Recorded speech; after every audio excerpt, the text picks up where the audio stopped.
Hey TV fans, Board Now and Rachel McDonald back with you, and this is going to be our special video looking at Buffy Season 2.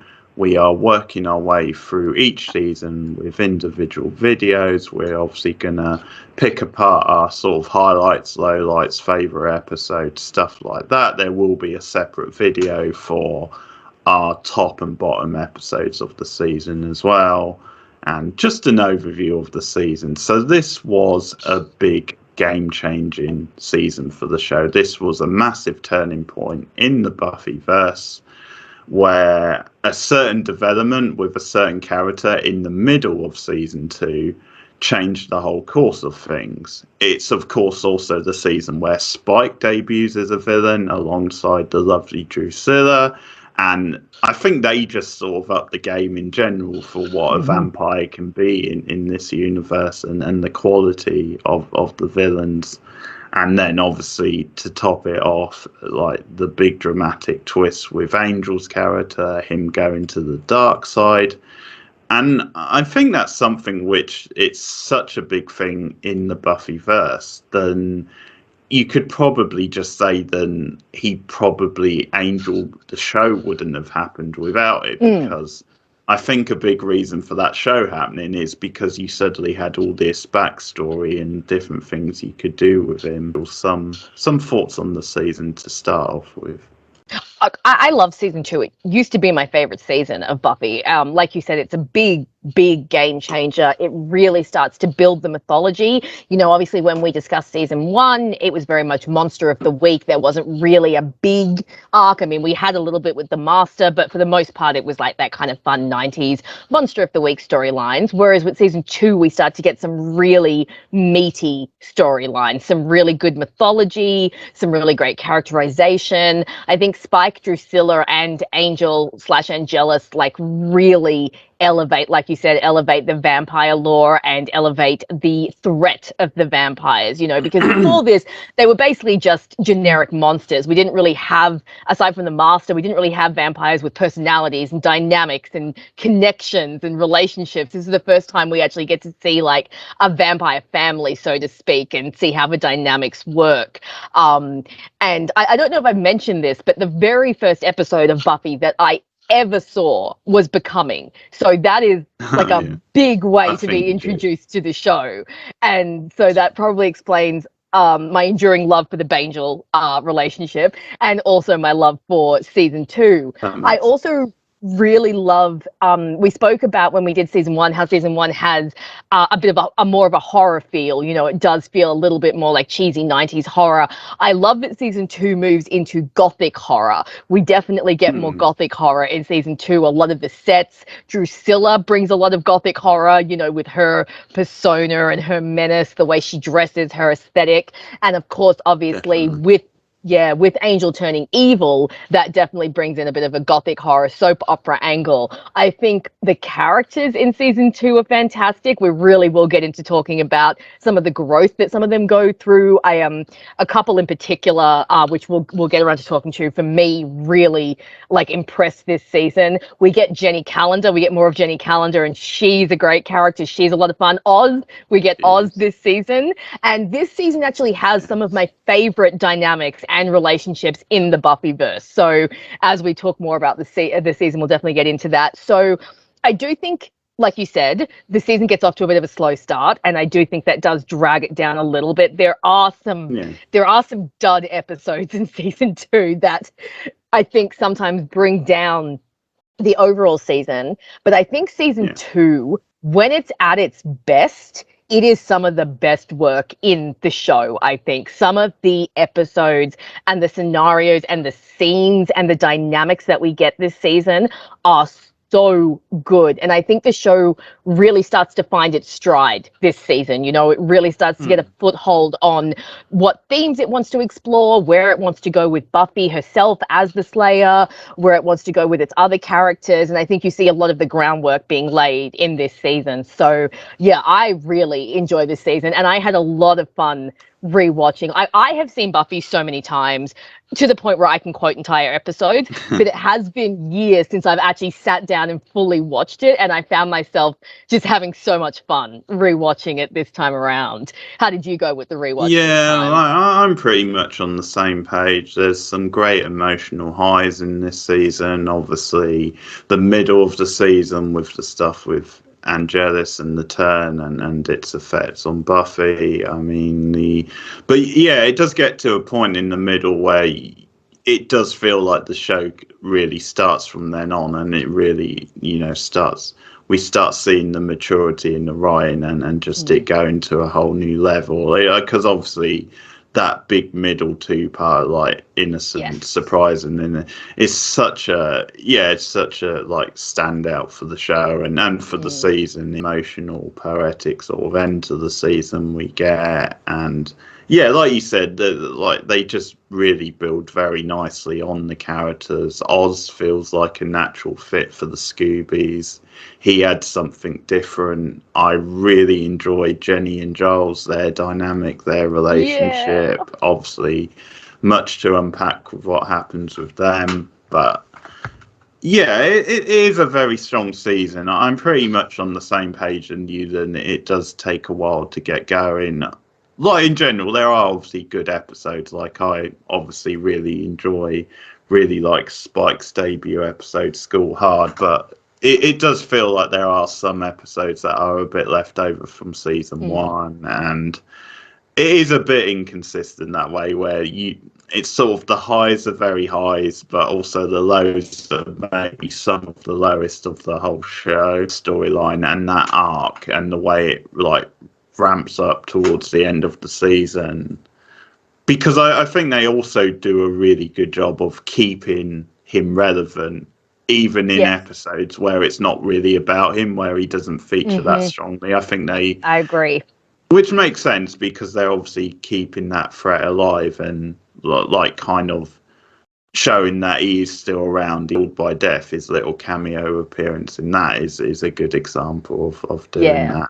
It's one of the best arc on Buffy as a show. Oh, definitely. And, yeah, it was great to see David Boreanaz like come into his own and play a version of himself. You can see he's really enjoying it, and he is, isn't he? He makes definitely a very like menacing villain, and there's something great about the trio of them, Spike, Drusilla, and Angelus. Just the way they play off each other. There's a lot of like macabre fun with them and different stuff. Before off camera that you are not a massive fan of the Buffy and Angel relationship. So because this season is so heavily centered around that, I was wondering how you went rewatching it. Did you still find that you disliked it, or did you find things that maybe you liked more than last time? How did you go watching that particular relationship? I didn't dislike it. Like I think this season it's strong, and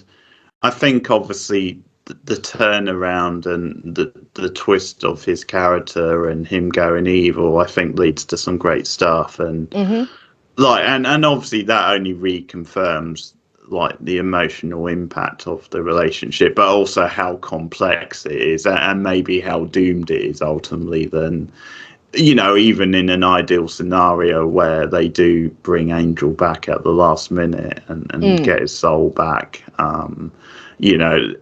probably ideally there's still hurdles that means they can't really ultimately be into more of like the sort of tweeny Twilight Zone type melody, and that's just not really my thing. I mean, it's partly because it's not really what I come to a show like Buffy for. I mean, obviously if I'm watching something which is meant to be romantic, then I can sort of enjoy it for what it is in a way, but but no, I still find it a strong relationship and really good chemistry, and but yeah, I don't know if it's necessarily this season that I have. There's certain like I'm not like the ice skating stuff in the What's My Line? What's My Line? Yeah, I kind of hate that scene.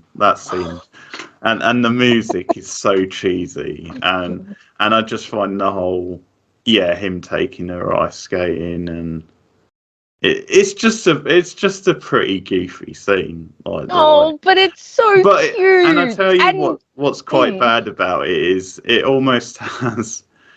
And I never thought I'd mention this in a Buffy review, but you know that terrible line at the end of Four Weddings and a Funeral when they're in the rain?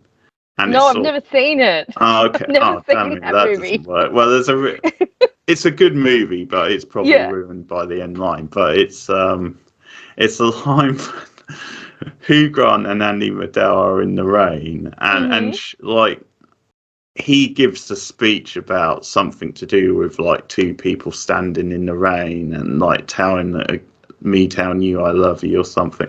And the line she gives back to him is it raining? I hadn't noticed. It's terrible. And there's a similar line in this. You know when he's like sort of like it's the monster in face. Vamp face. Yeah, but I mean that serves a point. That thing. Like I can understand if you might find it too cheesy. It is a bad line though. But it is supposed to emphasize that Buffy does not see Angel as a vampire. That to her, he is just the person that she loves. And look, I think I like.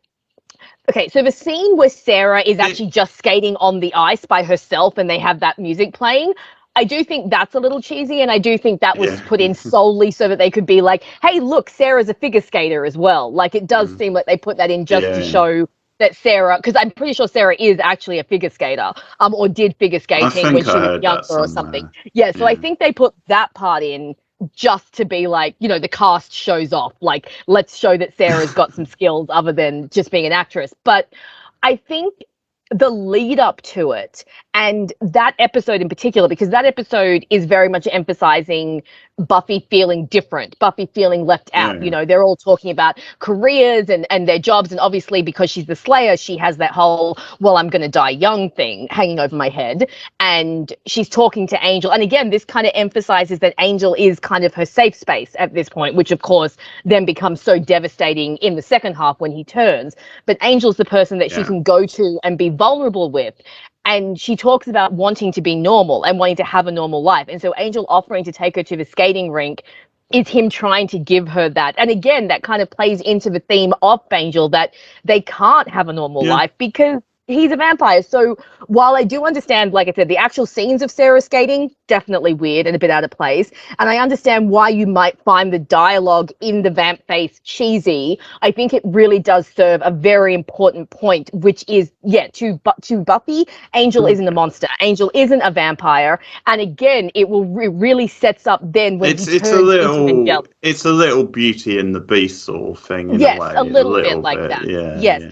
It's also a nice little callback to in season 1 when Angel reveals that he's a vampire to Buffy. Darla's taunting him and she's all like, what did you think would happen? Did you think that she would see your face, your real face, and give you a kiss? And in this episode, she does. She sees Angel's vamp face and she kisses him. So again, when it comes to the Angel relationship, there are definitely moments and scenes where I understand why people go, come on, this is too dramatic. Like, there are some scenes in this season where even I go, who wrote this? So I do understand that it can get a little cheesy and a little over dramatic, but I think what they're trying to portray works really well. Is it still raining? I hadn't noticed.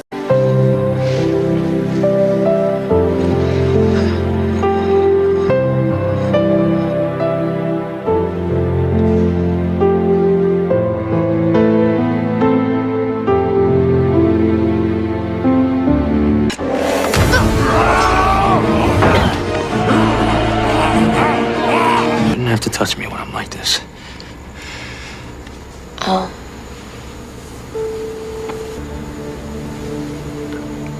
I didn't even notice. Of Kendra, which was one of the best reveals on the show. That's a smart reveal. That was a great one. And the subversion, because the subversion with them setting her up as like the third. Is it like the Order of Taraka? Yes, the Order of Taraka. Yes.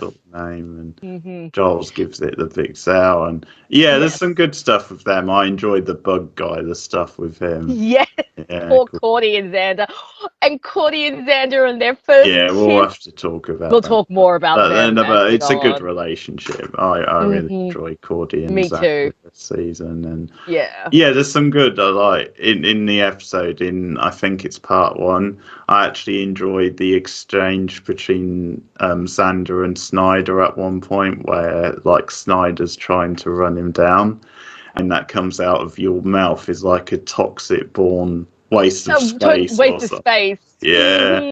And I actually like Xander's reply when he's like, "I'm glad you can be this honest. I hope one day I'm in a position to be that honest with you." Yeah. That's a really good exchange. But yeah, that's the strong tea part of that. That's a good, this starting to feel like you're really getting into the meat of the character. Yeah. It gets off to a pretty good start the season. Like the opening episode, I think, when she was bad is a good, pretty Buffy's conflict where she's starting to like daydream about having a regular life and looking at like a regular career. That's a big theme of the show, especially in the early years in some ways when she's still in high school. But yeah, there's some good stuff in that episode. It opened into the season. I do actually like the detail of it just being trauma in that episode for Buffy, that she's acting weird. It's not that it's anything supernatural, which is starting to wonder, and it just sort of fits the metaphor of the show very well. How people do sometimes just act out of character when they've gone through an experience like that, an ordeal. There's some good stuff with her. There is. And I like the exchange with her and Cordy outside the bronze, actually. That's a very good scene where when in her own bit of the year, aren't you? they're fantastic together in that scene. And I do like that in her own way Cordy is trying to give her advice and look out for her. Cordy's got some great moments this season. We'll talk more about that, but Cordy actually gets some really good growth this season and, starts to integrate a bit more into the Scoobies. Yeah. She Was Bad, I do think is one of the better season openers, because I actually do think that Buffy doesn't always have the best season openers. It can be a bit weak sometimes. That's just my opinion, but I don't mind when she's bad. It can be hard to take, I think, sometimes, because you do watch Buffy being quite harsh with her friends for no reason. But but when you think about what she went through at the end of season 1, I mean, the girl literally died. How do you come back from that? So the fact that she has so much trauma over that is so believable. And I think the show does a good job of showing how that trauma is affecting her. Yeah, I don't think it's a perfect episode, but I do think it is a solid opener, and it'll be interesting to keep track of the season openers, because I think a lot of them are at least solid, but maybe not too spectacular. Season 3 opener is very underrated. I think that doesn't get enough love, actually, the opening episode. It's interesting. We'll definitely see how we go when we get there. But it's a pretty good calling card, and I like them. We get a distinct sort of bronze scene with the guest band Tubo Mana, which is pretty cool. Yeah, I really enjoy that song. Although that scene, it's very painful to watch. Isn't and it? I think that is actually one of Buffy's worst moments in the episode, because she's hurting 3 people in that episode. She's hurting Willow, Xander, and Angel, and it's like, oh, Buffy, 3 for 1 in one go. And I do like the way it's directed, because Angel's in the bronze as well, so it's like cuts between them. It's good direction. You see her impacting on these like 3 or 4 different lives in one scene. It's pretty.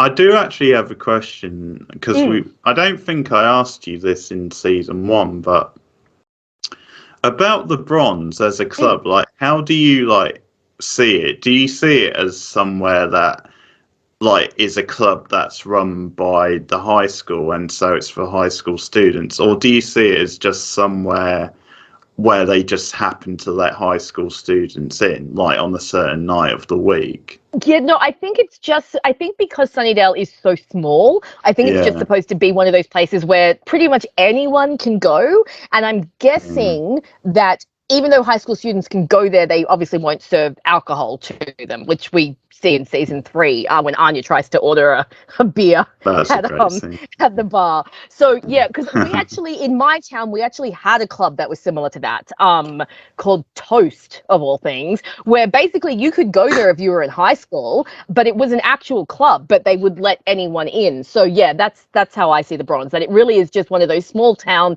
clubs where it's like Claudie says in season 1, they'll let anyone in, but you know, because we don't really have anywhere else in town. To life, and sometimes clubs will just let underage people in because they sort of run the business. So it's not that far-fetched, and they would just, you know, especially if they're close to being the right age, they might just think, well, 1 or 2 years either way, they'd probably be all right. So no, I think that probably is it, but it's a very like 90s style club. It has that sort of feel to it. Yeah, but it's a really good-looking club and a big part. They must have Sunnydale. Great insurance there. I mean, the amount of times that place gets trashed. Shit that happens. A weaker episode after that, don't you? Which is some assembly. Assembly required. Which I like to say, some plot assembly required. Yeah, look, I don't mind some assembly required, but it feels like a very confused Frankenstein story. You know, like they wanted to do Frankenstein, but they didn't quite know how to do it. It's a little bit of a mess, isn't it? It's a little bit all over the place, very creepy in some places. The guy, the guy who is always taking photos of all the girls. Oh yeah, like, he's a fucking little slime he's bag, a creepy little fucker. He dies, doesn't he? And he probably deserves to die, to be fair. So I think some assembly required is quite forgettable. You know, it's one of those episodes that when you rewatch the season, you're like, oh right, this episode exists. You know, like there's nothing too offensive in it that makes it like, oh, we hate this episode. It's just kind of there and doesn't really do anything. Yeah, and I think it's a good example of what we've spoken about with Buffy, where even the weaker episodes are usually watchable because the Scooby stuff, we enjoy that. And there's good Scooby stuff in that. There is, yes. It's just overall the main plot is a weaker one, and you know, I don't know, these kids seems a bit too talented with the old science. Yes. Really. It's like, could a high school student really assemble like a whole body? That's a little creepy. That being said, there are some highlights to this episode. This is the first time we see Xander rescue Claudie. Literally runs through fire for her, and then at the end of the episode, he's complaining to Willow about how, you know, no one ever notices him, and Claudie comes up and starts thanking him. He's just like, "Do you mind? We're talking here." And he's like, "What were we talking about?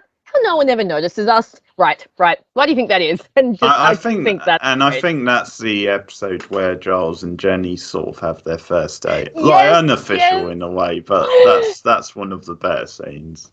And it has one of my favorite scenes when Giles is practicing asking Jenny out, and Buffy and Xander come in and hear him. Scene. And that's a great scene. Buffy's got some great lines in it. Stop using such long words. Speak English, not whatever they speak in England. Yeah, that's the one. Yeah. And yeah, I just think, that whole scene. And Jenny and Giles, I forgot how sweet they are. We're going to talk so much more about Jenny and Giles. Yeah, she's very good for him. Like, they fit well. They fit well. It's nice to see Giles be a little bit flustered and, you know, a little bit younger. He doesn't quite know. Yeah, and I quite enjoy, you know, when she takes him monster truck in one of the, and just his reaction to it, like he's being all sarcastic about it. Like, that's took just him to monster trucks. Yeah. I thought it'd be a change. Oh, it was a change. I think that Jenny's really good for Giles because she pushes him out of his comfort zone, which is kind of what Giles needs sometimes, you know, because he's so stuffy and he stays in his lane and he's so serious and he's got his watcher duty. So he needs someone young and hip and fun like Jenny. And I think that Tony and Rabia have really good chemistry. And I think that their flirtiness and like their fun. I love the scene where she gives him back like a first edition copy of a book or something, and she's talking about how like she's dog-earing the pages and then how she's like highlighting bits, and she's like, Rupert, calm down, I'm just trying to make you squirm. He's like, oh yes, I trust I gave good squirm. It's just just so those early episodes, there is some good development of Giles and Jenny, and Claudie. You start to see a little bit of the foundation for Claudie and Xander. But yeah, some assembly required, not great. But then we move on to School Hard, which is a fan favorite. I know.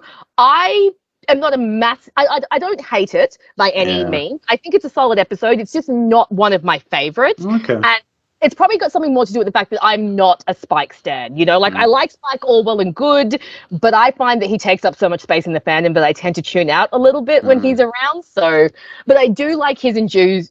Mind you,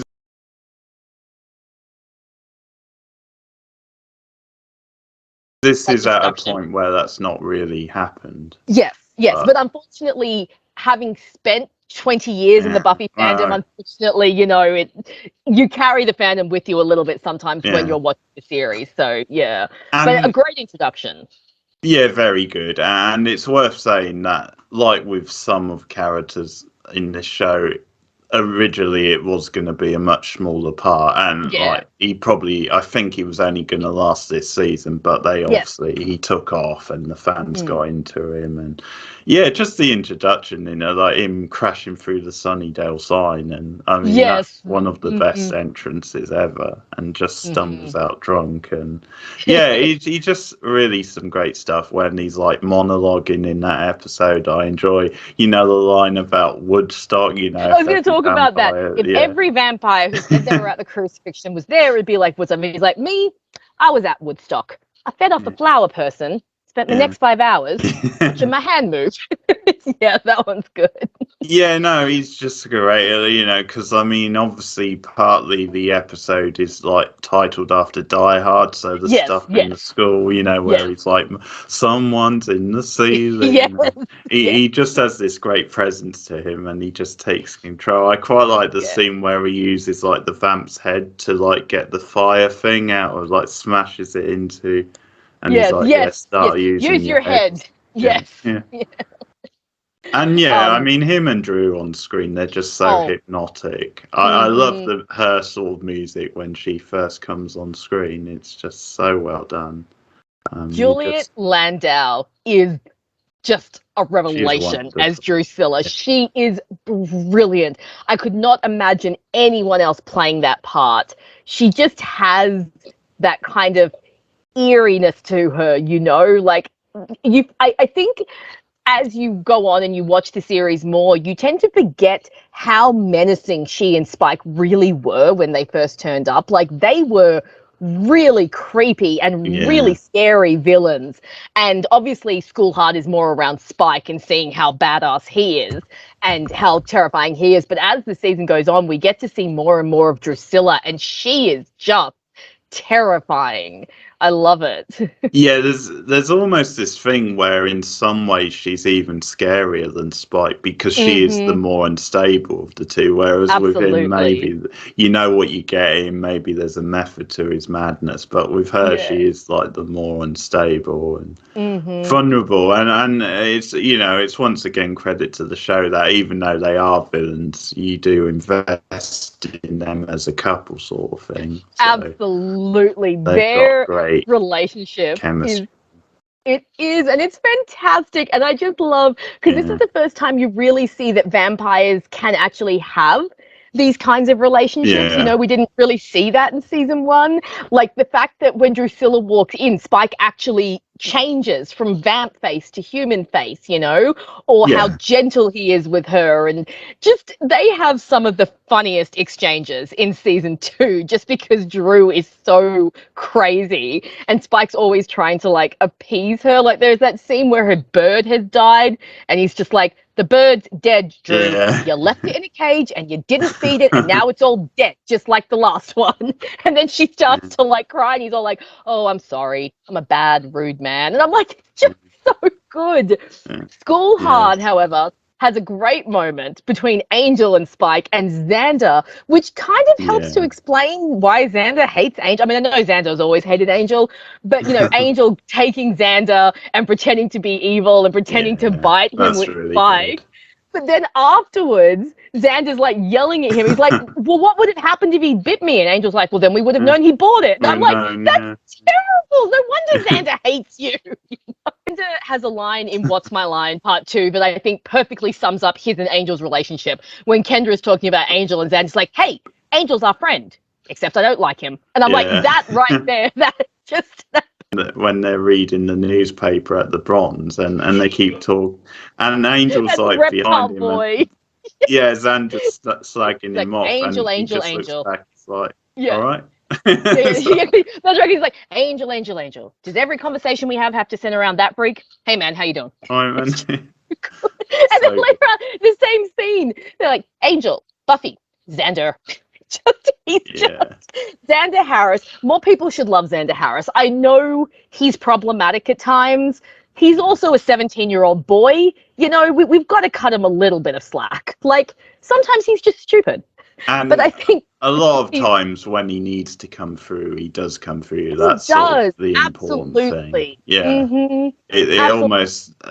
the amount of dodgy lines and stuff he said, or like acting immature, is almost like wiped away as soon as he does something really sort of heroic sort of thing. And there is a moment in When She Was Bad where it shows that his crush on Buffy is not so all-encompassing that it wipes everything out. And it's a moment that I really love. It's after they've taken Willow and Giles, after Buffy's fallen for the trap, and she comes back to the library and Xander's there, and he has a moment. He's just like, I don't care what your issues are. If they hurt Willow, I will kill you. Because I've always loved Xander's protectiveness over Willow. Put his relationship with Willow over his feelings for Buffy, I think, is a really important part of his character, to show that he doesn't just blindly have a crush on Buffy. Yes, he's got a crush on Buffy. Yes, he, wants to date her and stuff, but he loves Willow and he will always protect Willow. And I always loved that scene. I thought it was a really great moment. No, I really don't like from him that it's in Some Assembly, when he makes the line about sometimes people don't fall for what's in front of them, because people they want the unattainable. That's a terrible it's a little too pointed, isn't it? It's like, okay, Xander, let's step back here, like, calm down, buddy. But you're right. Generally, he's obviously a great guy, a great friend, and very loyal as well. He is, he's very good when it comes to loyalty. I know at this point Willow hasn't really started with the magics. We don't see that until later on in the season. But Xander's always been surrounded by vampires and slayers and this and that. But he's always just ready to fight. He will throw himself right into the fight to save people. Like I said, in Some Assembly Required, he literally runs through fire for Cordelia, I think, or in Reptile Boy, when he goes into the frat house and ends up getting humiliated just so that he can try and protect Buffy. He's got a lot of really great moments. He's a complete idiot sometimes, and are we going to talk about Becoming Part 2? Yeah. Every time people say that he acts entitled to Buffy, I've never seen that. Yes, he has a crush on her. Yes, sometimes he might let it slip about his crush, but after season 1, he never like hits on her or tries to become romantic with her. He knows that she only sees him as a friend, and he's happy to just be her friend. Sometimes he says some stuff behind her back, but he never really says it to her face, until Angel goes evil, and then we've got a whole different...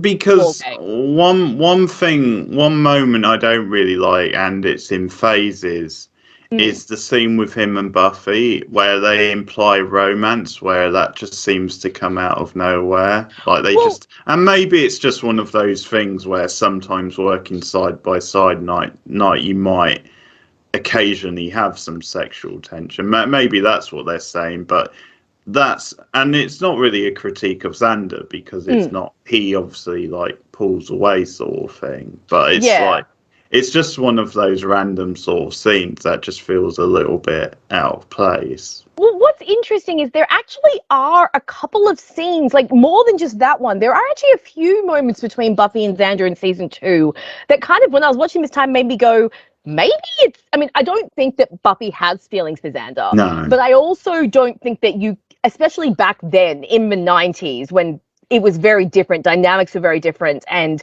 we were taught very differently. I think being close friends with a male at that age, you may just have some moments where, you do have a little bit of romantic chemistry. It doesn't mean it's going to go anywhere, but it's there. For example, at the end of Inca Mummy Girl, another not great episode.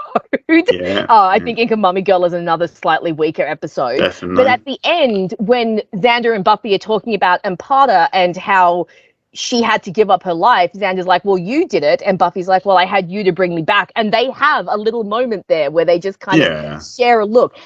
I know the moment you're talking about in phases. So I think it's more supposed to show, I mean, you know, we're in our late 30s now, and we don't really remember what it's like to be a teenager. But I think at that age, you do have different feelings for different people. You know, sometimes you might have a little mild crush on this friend, but you might be dating this friend. So I think season 2 in particular definitely shows everyone navigating that. Because, you know, you have Xander with his feelings for Buffy, but then he and Willow have a moment in the season opener, and then he's with Cordelia. Willow has a crush on Xander, but she's also with Oz. Buffy's dealing with the angel stuff. So I think it is a realistic portrayal of what happens when you have a friendship group like that, and you are all teenagers, and you do all have hormones, and you all have these little underlying attractions to each other. So I think sometimes, maybe that's what they were trying to show. When she was bad is interesting for that, because that's the first time it's implied that there might actually be a Xander Willow thing. Because that actually goes a little bit more into flirtation that you're expecting. Yeah, but it does look like they're about to kiss before Buffy shows up. Mm-hmm. That's an interesting scene. I feel so bad for Willow later on in the episode when she tries to recreate the moment in the bronze by putting ice cream on her nose, and Xander's just like, oh yeah, you got something on your face. And Willow and Oz, who start their relationship this season, and Xander and Cordy, and we get to see the two very different types of like teen relationships like develop. Xander's there for Buffy type scene, and obviously it's quite an emotional scene because of the girl being brought back, and it's by Angel, and so that's another good example of them keeping the Angelus thing alive, even though he's not in the episode. Implied romance I just always felt a little bit false, but it might just be because I'd never really got the impression that there was anything on Buffy's side. I'd always got the impression it was more on Xander's side. But I think it is 99. I don't think Buffy ever really considers Xander as a romantic option. And I think in that moment, she's just a bit vulnerable. You know, she's a little bit vulnerable. She's remembering her ex. So maybe she just has a close moment with a male friend.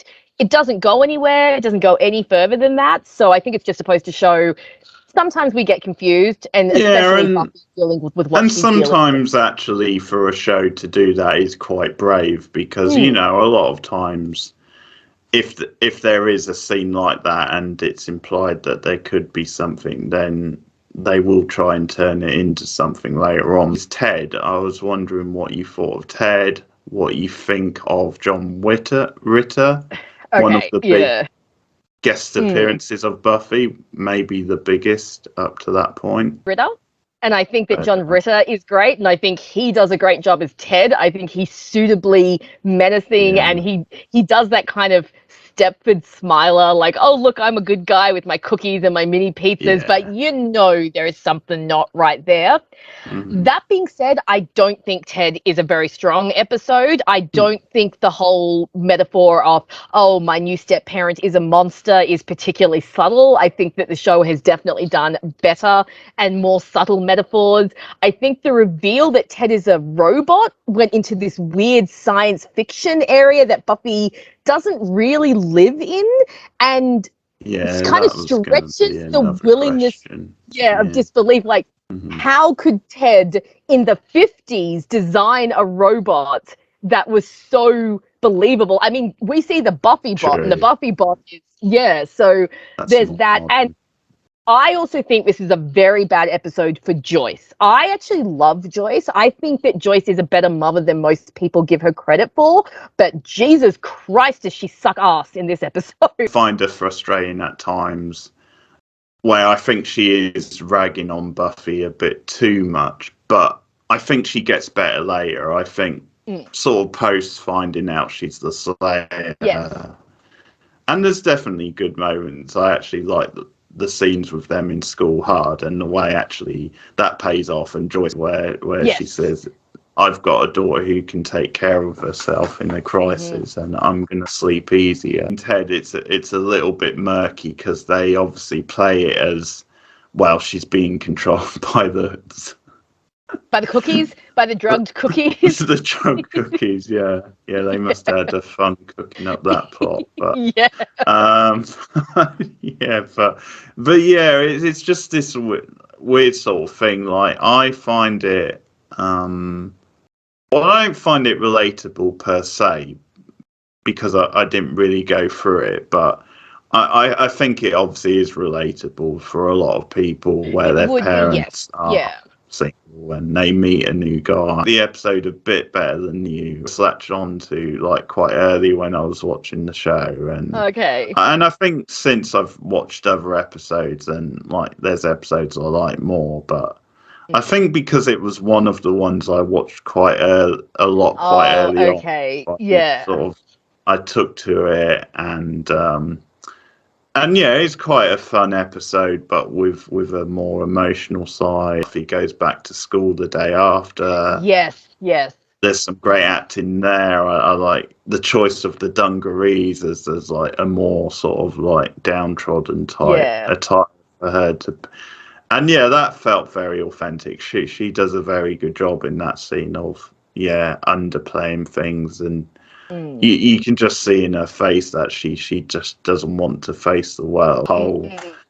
For some people, they're a bit uneasy with introducing sci-fi. Enjoy some of the B-movie antics of the thing, of the, like the scenes later on with him as a robot and him like malfunctioning. The stuff that I do get some enjoyment out of with that stuff. So yes, Ted, not one of my favorite episodes, but not one of my least favorite episodes. Actually, we'd have to see. I think you've already answered this question, but the middle part, which does divide some people, like some people think it chickens out a little bit by making it he's a robot and face the consequences, but then obviously that would have been a very dark sort of thing for her then to live. I think it was too early to do a storyline like that where Buffy kills a human. Like, obviously, and we'll talk about it when we get to season 3, but obviously in season 3 we have a little bit of a storyline like that with Buffy and Faith and the mayor's assistant. But I think doing that kind of episode in season 2, like you said, it would have been too dark, and they would have had to dedicate too many episodes to it, because that, if they'd done it, that's not something that you can just brush under the rug. That's not something that can easily be like swept away. It would have had to be something that followed Buffy for the whole season, and the season already has enough going for it. So while I think the science fiction-y robot reveal, I don't particularly love the science fiction of it, I don't mind the fact that Ted was revealed to be something other than human, because I don't think the show was ready to tackle that sort of issue that early on. So for me, I don't think it was a cop-out. Yeah, and I quite like the stuff with Xander, Cordy, Willow when they're investigating it. Xander and the cookie, and the moment it twigs that. Yeah. Because he suddenly has this change of heart, doesn't he, about Ted? Yeah.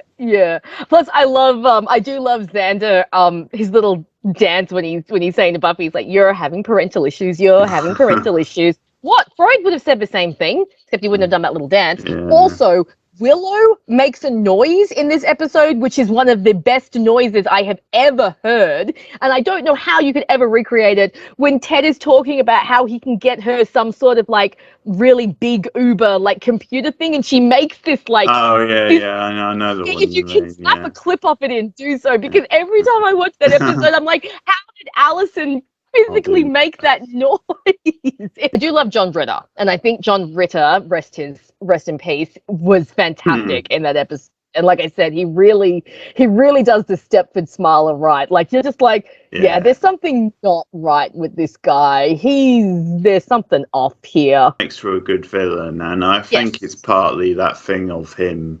You're used to see him as more wholesome character, so he enjoys turning it around, and it sort of works well for the metaphor of the episode, because he also plays like a really sleazy character in Bride of Chucky, doesn't he, as well? And oh my gosh, I'd forgotten about that. That was quite late on, I think. Well, that's not long after, but he's in Buffy. But yeah, so he's effective in that as a bit of a scumbag. Lie to Me. I think Lie to Me is actually quite a good episode, and I wanted to know what your opinions were on that one, and if you thought that it was a stronger episode or because that one gets spoken about a lot. Lie to Me, and with It's Billy good. Fordham and everything. Yeah, do you like that episode? I do like it. Yeah, I think at times it's probably a bit underrated, if anything. I think so. But that actually has a good eerie Drew moment, doesn't it? At the very start of the episode where that she's in great the playground. Yeah, that's very good. And I think that's when you really clue into okay, even though she's weak, even though she's sick, she is still a menace. And you get that little hint there of Angel and Drusilla. You know, this is the first time that we get the reveal that, there's something going on here.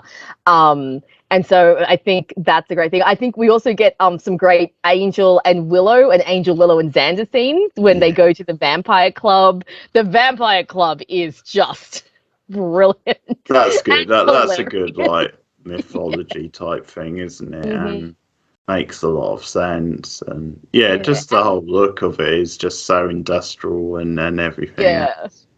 And it makes sense that in this type of world, you would have these people that would worship vampires and think that vampires were so cool. And we meet a very important character, even though we don't know she's going to become important. Chantel / Lily / Anne. This is the first time we ever meet her.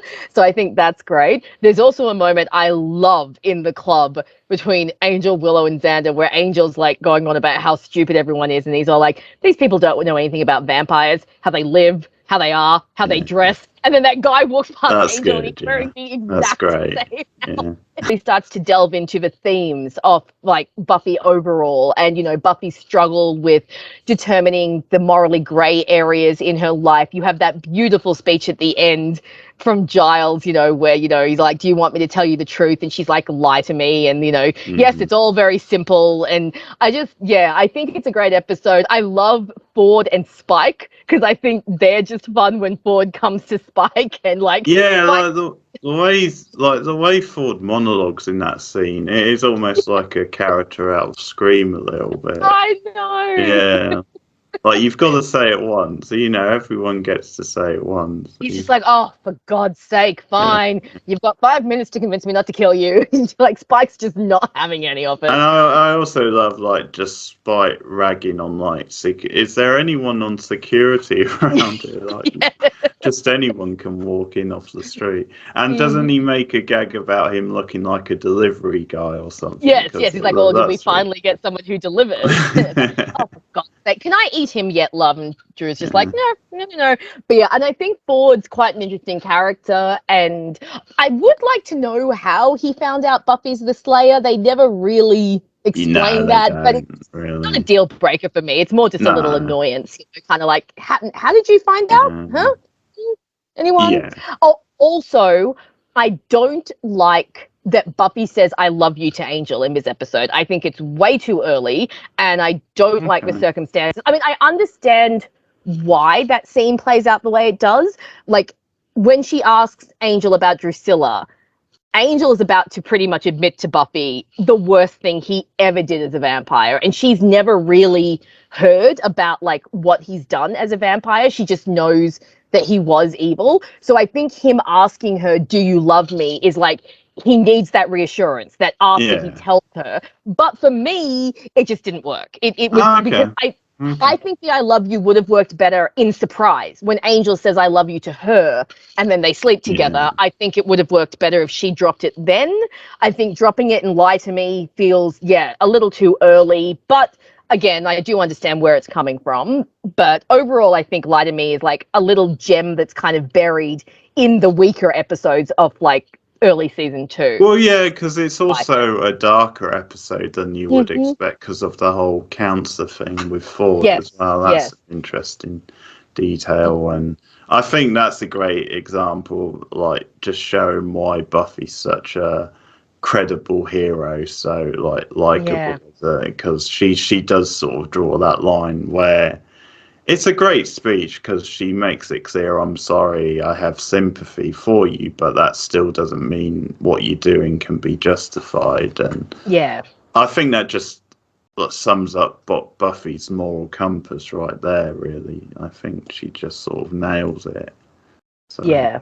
And I like I like when she says to him, when he's like, I don't have a choice. And she's like, no, you do. You don't have a great choice, but you have a choice. Because again, that whole thing of like choice and free will and choosing what you do, that really comes into play in season 3 with Faith. And I really like that callback, almost like Ford is like the precursor to, you know, that sort of thematic thing that they go with Faith in season 3. They even have the episode called Choices. Like, yeah, you might not always have the best choice, but you do always have the choice, and you should make the right choice. And Buffy demonstrates, like you said in this episode, that she is capable of making that choice and capable of being a hero.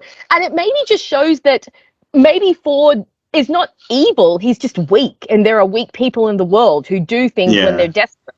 And this is what I really love about Buffy as a series, and it goes into Angel as well. These, you know, this examination of what makes us good, what makes us evil. It's not that we're inherently born good or evil; it's that we make the choice to be good or evil. We make the choice to do these things, and you see that as season 2 goes on, and I really like that in Lie to Me. So yeah, I feel like, you know, you have all these kind of lackluster episodes like Some Assembly Required and Reptile Boy, and you know. Oh, you don't love the giant penis monster.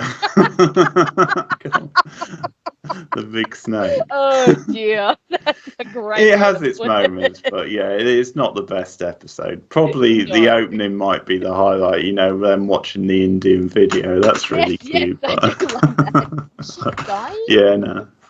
Singing. Yeah. But yeah, no, I think Lie to Me, it's a great episode and really sets up what the later part of the season is going to end up being like. So I guess we can segue into talking about like from What's My Line. I think it's What's My Line parts 1 and 2 that really start to turn the season around.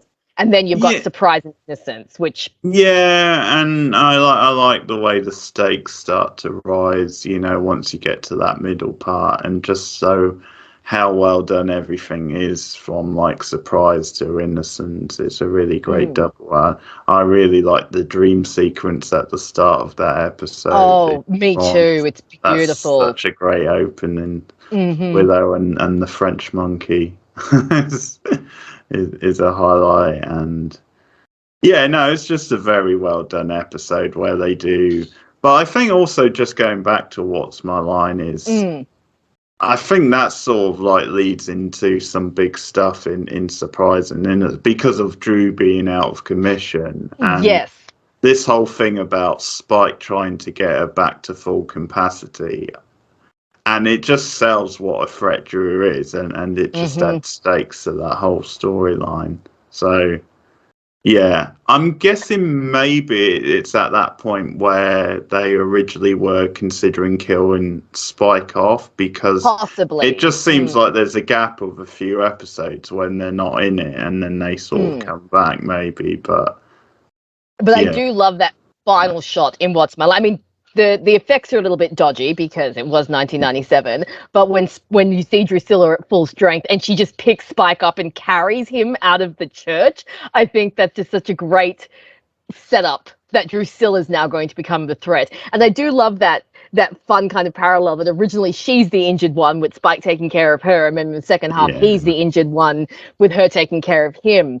And I love the restoration ritual that they have to kidnap Angel. The scenes where Drusilla is torturing Angel, those are great scenes, because again it kind of shows how vampires get off on the whole sadomasochistic side of things, you know, and it shows how Drew is really getting off on the torture of Angel, but you can also see how Angel still has the ability to get under Spike's skin, you know, because he's kind of taunting him when he comes in. And I just think it really is starting to set up the dynamic of the three of them for when Angel turns evil. You can see the seeds kind of being sown in What's My Line Part 2. So I think that's really great. I think I've heard some funny like on set stuff about that scene, you know, from Juliet Landau. She mentioned how I think they were tied up for hours and they'd forgotten that they were still there and left them behind or something. It's pretty funny. Oh dear. The introduction to the Spike, Drew, Angelus dynamic. You have, like we said, you have Xander and Cordy and their first big kiss, which quite frankly is one of the best kisses It's fantastic. in the whole show. The whole I setup love is their fantastic. relationship. I love the whole screwball like comedy nature of it, and the back and forth, and yeah, it's something I'm gonna champion this season. Is I do think Cordy's a really great girlfriend. Like there's really like She's in got so many Killed by moments. Death. I think that's a really. I mean, that's her episode. I think she's the MVP She's of that great episode in for that so one. many reasons. Yeah.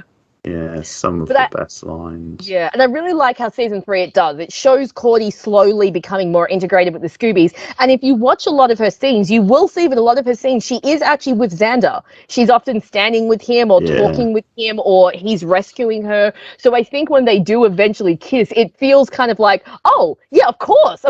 This makes absolute sense.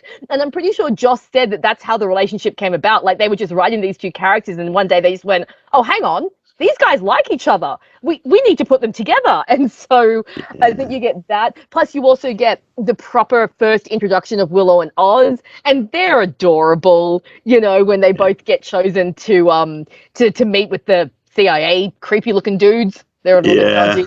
Yeah. And That's then, he takes stuff. a bullet for her, and then you have the gorgeous little animal crackers speech at the end, and And I do actually like how in like the surprise and in this, well, it's in surprise in particular, how they actually don't make a big deal of him finding out about that. It's like actually it explains a lot, and it's almost like they weren't going to tell him, but then obviously they've got no choice. So that's actually a good way to do it. Yeah, that's quite nice. Yeah. Oz gets some great reveals. I mean, he's so chill. I mean, when you think about phases, when he discovers that he's a werewolf, and it's like, is Geordie a werewolf? Huh.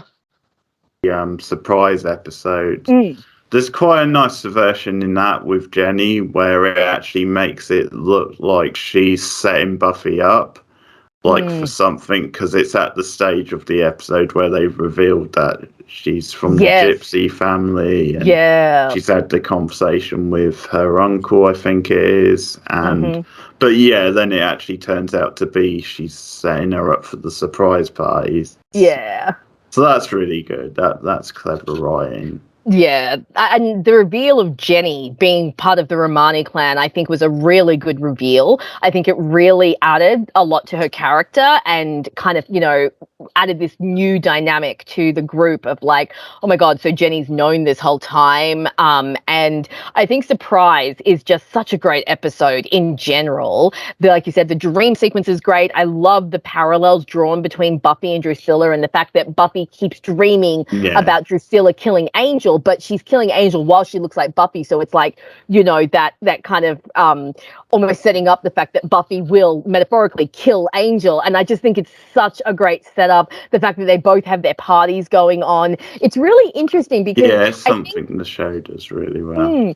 Because a lot of people seem to forget, because Buffy has so many foils over the series, and I think obviously the bigger ones are characters like Faith, or even she gets compared a lot to Darla is in terms of her relationship with Angel. But people forget that there were a lot of parallels drawn between her and Drusilla in season 2, which is very, very interesting, especially around the whole Angel Angelus arc. And it's easy to forget that the show paralleled them so closely at one point. So I find that really interesting.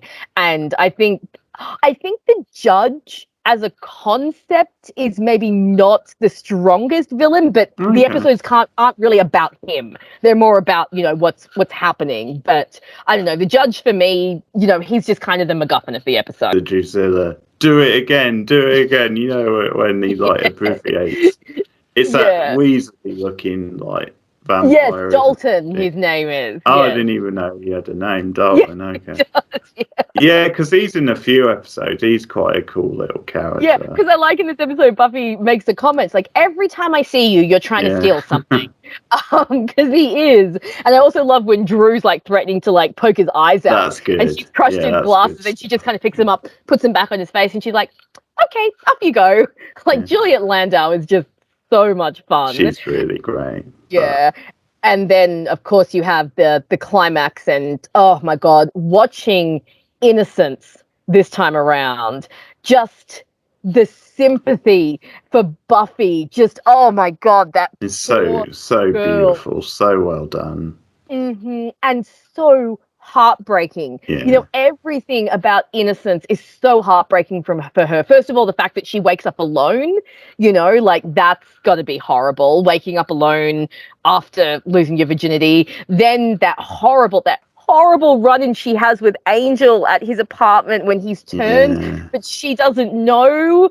And oh my God, my heart just breaks for her Terrible, there. yeah. That's one of the worst scenes, like the worst you ever feel for her over the course of the show. Yeah. And can change after sex, and in this case, they're using the analogy of him being a vampire and turning into an evil. But And then, just to top everything off, she then finds out that not only is Angel gone and his evil side is back, then she finds out it was her, or at least the fact that she slept with him. So, like, all of this is just being piled onto this poor girl. And you just think, no wonder she has so many issues with sex after this season, because if this is how your first time goes down, like, that's very true. God, the poor girl. And you can understand why she's just, for a lot of the episode, she is shut down over about what happened. Yes. And how, even though she has built up a good rapport with Giles and a good relationship, how, because he is a man and, wouldn't understand in the same way, how she just can't talk to him about that stuff, and just how awkward it is.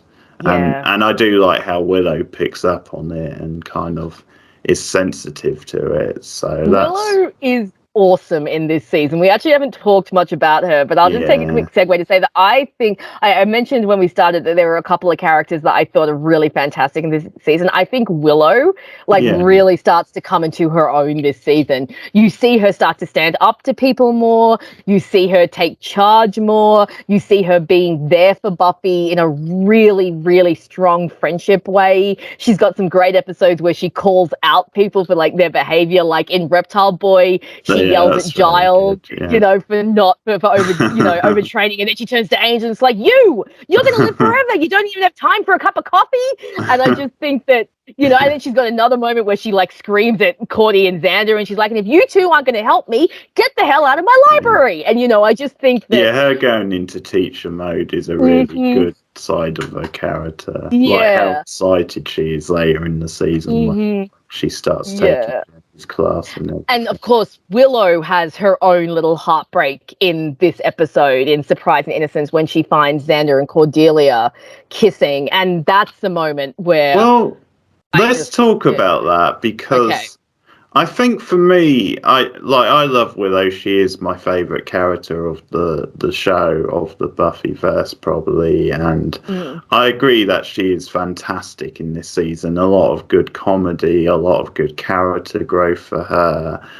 But for me, that's one where I'm not really on her side, because I don't think she has a right to be mad at Xander, considering like her and Xander aren't a thing, and how she had the opportunity to ask Xander out and didn't take it, which obviously I understand isn't always easy and you don't want to ruin the friendship. But I think once that moment has passed and you haven't asked him out, I don't think you have the right to be mad at him for going out with someone else.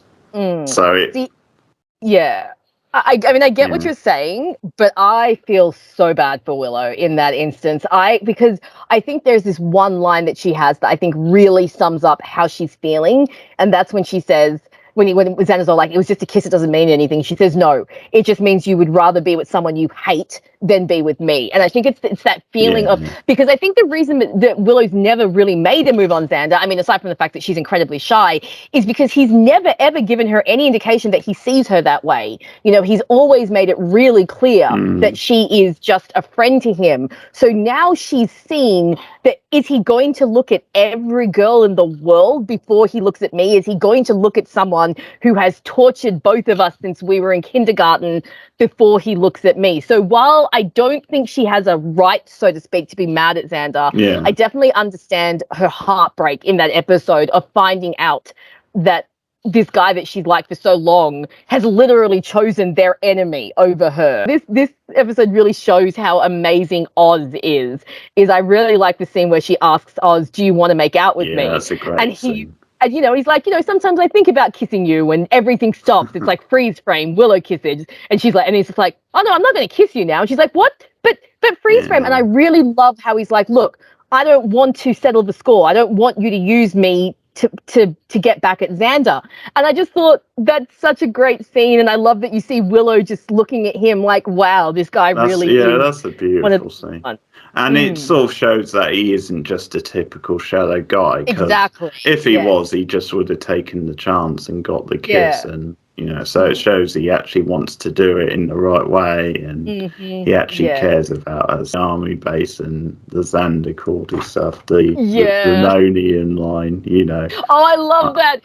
That's one of the best lines. Make you want to have sex? Yeah. I'm 17. Looking at linoleum makes me want to have sex. And I like also the reveal, because we didn't really know it before this episode, but I like the reveal that Xander has retained all of the military knowledge. I think you start to get more like really good guest villains, and I think Ethan Rayne's a good example of that, where he obviously gets a few episodes and he's just fantastic. And I also loved the stuff with him and Giles and how they get into the past, the whole Ripper stuff.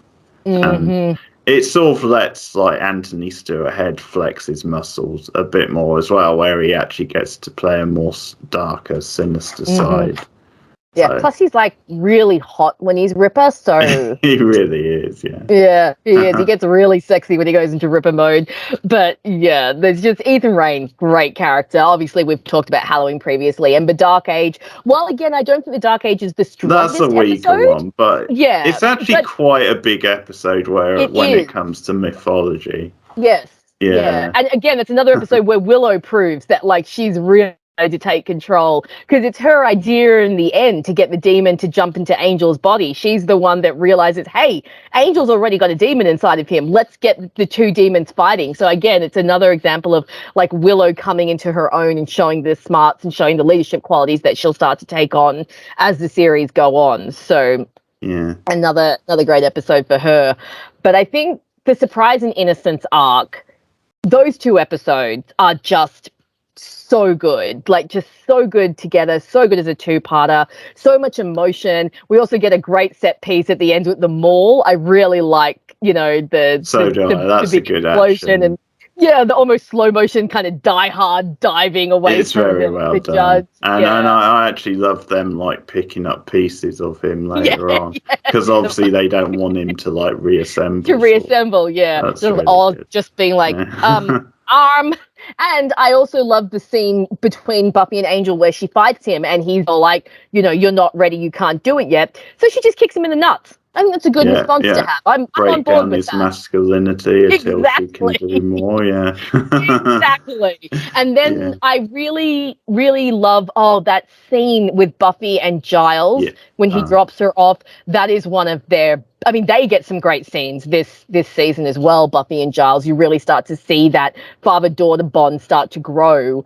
But that beautiful scene where she says, you must be so disappointed in me. And he's like, no, not at all. And he's like, you loved him. He loved you. Did you act rashly? Yes. But I'm not here to yell at you. I just think it's such a beautiful scene. That he is being truthful with her, but he's very good at putting things in perspective like that. Very good at being that father figure where he understands she's still a very young girl. She's still finding her way in the world. And that's such an extreme circumstance that you could never really prepare for or never really expect. Scene after that with Joyce, I think it's a great way to end the episode. It is, isn't it? It's such a beautiful, quiet watching moment. That like old movie on, beautiful, quiet. It's so subtle and let it burn, and it's a great example of Joyce just being there as a mother. It's almost that thing of you don't actually have to say anything. We can just sit here Exactly. And I'm just going to go off on a little tangent quickly, but like Really well any done. fans that ever that ever say that, like, a lot of fans do not like Joyce, and a lot of fans really try to downplay Joyce's impact on Buffy. And I think this final scene really shows why Buffy needs her mother. You know, like, she has to go out and deal with all of this supernatural stuff. She has to deal with all of this stuff. So she has a safe space to come home to. At the end of the day, she can come home, sit with her mum, watch an old movie, and eat a cupcake. And I think that if you really want to see why Buffy needs Joyce, just look at what happens to her after season 5 when Joyce is gone. She's never the same without her mother. And we'll talk about that more as we go through the series. So yes, as I was, Joyce being a safe space for Buffy. I love that scene at the end. I think it just really emphasizes that. The whole Angelis thing, I think if you pick it apart too much, it maybe doesn't work because, like, there's been a lot of gags about how, like, it could just be anything in a way. It could be any random thing, and it could just be set off so easily in a way. But it's obviously a good introduction to it. It's a good development to his character, which opens up a lot of possibilities for the future. It sort of opens up like almost a Jekyll and Hyde style thing. Changed the game for the Buffyverse, him becoming such an effective villain in this season. But I wanted to ask you where you stand on the whole Jenny thing, because for a while after this episode, once it's revealed that she knew, she is sort of shunned by like the Scoobies and Giles, and obviously this divides people. I personally have quite a lot of sympathy for Jenny because I think she was put in a bad position, like family loyalty split with obviously this new, she has genuine feelings for Giles, and she has bonded with the Scoobies as well. So I think she is put in a very difficult place, and I do, although I can understand their feelings towards her, it is a bit hard to watch at times. But in a very bad situation. Yeah. I tend to come down on Jenny's side. I feel a lot of sympathy for her too. So Yeah. I think because it is made clear that her tribe, they didn't tell her the exact specifics. They just said, go and watch Angel and make sure that nothing happens. But they didn't actually tell her until after Buffy and Angel slept together that would cause him to lose his soul. So she literally did not know. So I think that Buffy's initial reaction is fine. I think it's understandable. The dream she has, she obviously doesn't know what it means. It's a miracle she did not get kicked out of school for assaulting a teacher. I mean, I'm guessing Giles, made it so that Snyder didn't hear about that.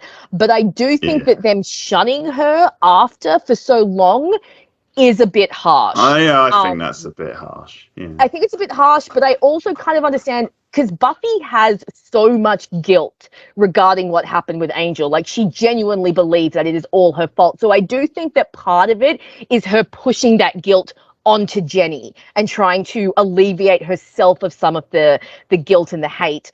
But I do think they are too harsh. But again, what I do love that this whole thing kind of demonstrates is how much Giles cares about Buffy, because I think it's beautiful but also heartbreaking that he turns his back on Jenny to be on Buffy's side, to show Buffy, I am in your corner no matter what. Even though I have feelings for this woman, I will be on your side until you decide it's okay not to be. But I do think they are too harsh on her, especially watching it this time. I was like, you guys aren't really looking at things from her point of view, and you're really not taking into account, I mean, this Romani tribe, they're intense, man. I mean, the fact that they cursed Angel this way in the first place is intense. I mean, the fact that 100 years later, they're still so intent on getting their revenge. I mean, how do you fight that? It's like she said, she was raised by the people that Angelus hurt the most. She was raised to believe in this vengeance.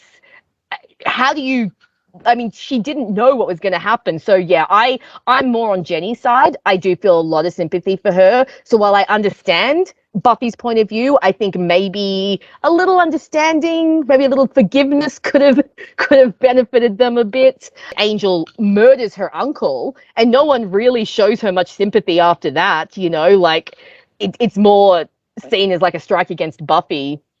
So, yeah, I do think they are a bit harsh towards Jenny. Good job once Jenny has passed away of selling the stakes of that. Because I actually like the stuff with Giles in I Only Have Eyes for You when he thinks it could. That's really. I know. Powerful. Yeah. Might be a good time to segue into Passion and talk about Angelus and him as a threat.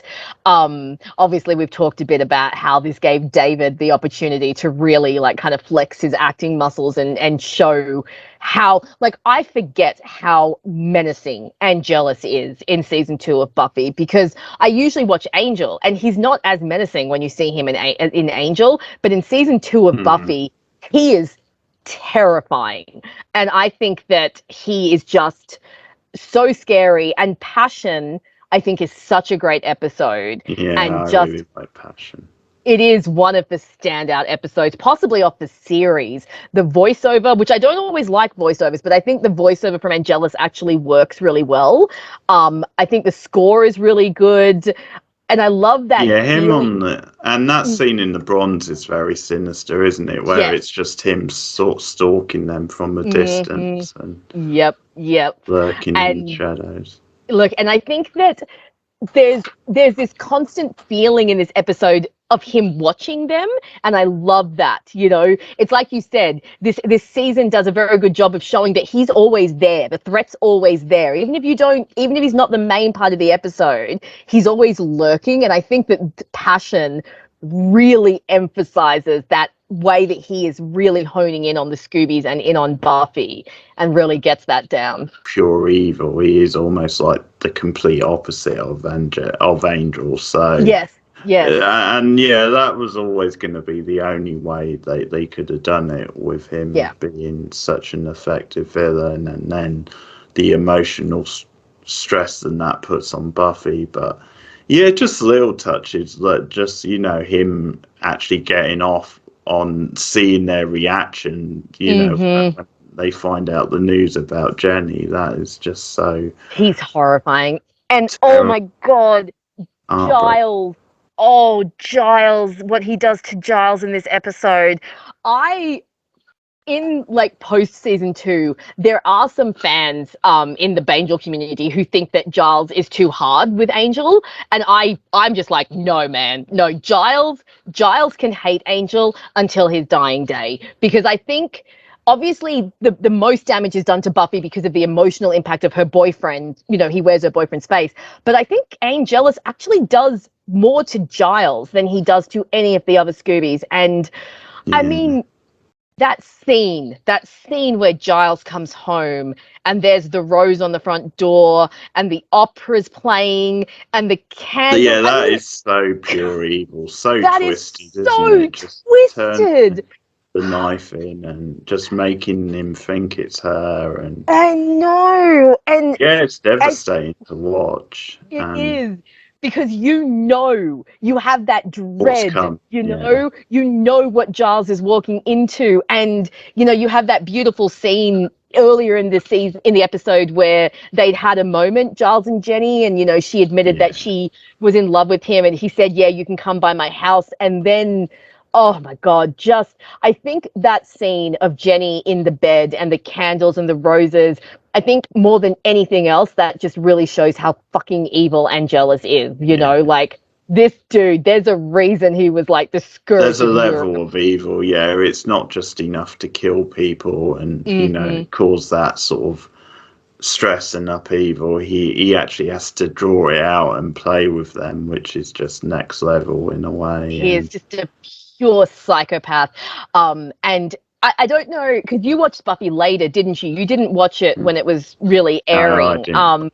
But I remember, like, I didn't watch season 2, but I was watching the series as it was going on. And this was a big thing. Like, you didn't kill characters like this on TV, not back then, not in the 90s. And so a character being killed like Jenny and being killed by another character like Angel, and then the scene itself is so terrifying. Like, I was watching the scene where he turns up in her classroom, you know, and she's trying to edge towards the door, and it's so full of tension, and you just know that It is Jenny's very like much like a horror scene, and it is. but I think It you're really right. is. Yeah, it raises the stakes, and it's a brave thing for them to have done. It sort of shows again that they're not afraid to kill off who you assume is going to be quite a long-running character, and then obviously, naturally, because we are invested in her and Giles, then you really feel so bad for him. The stakes of it when she, and I think you touched on an important point about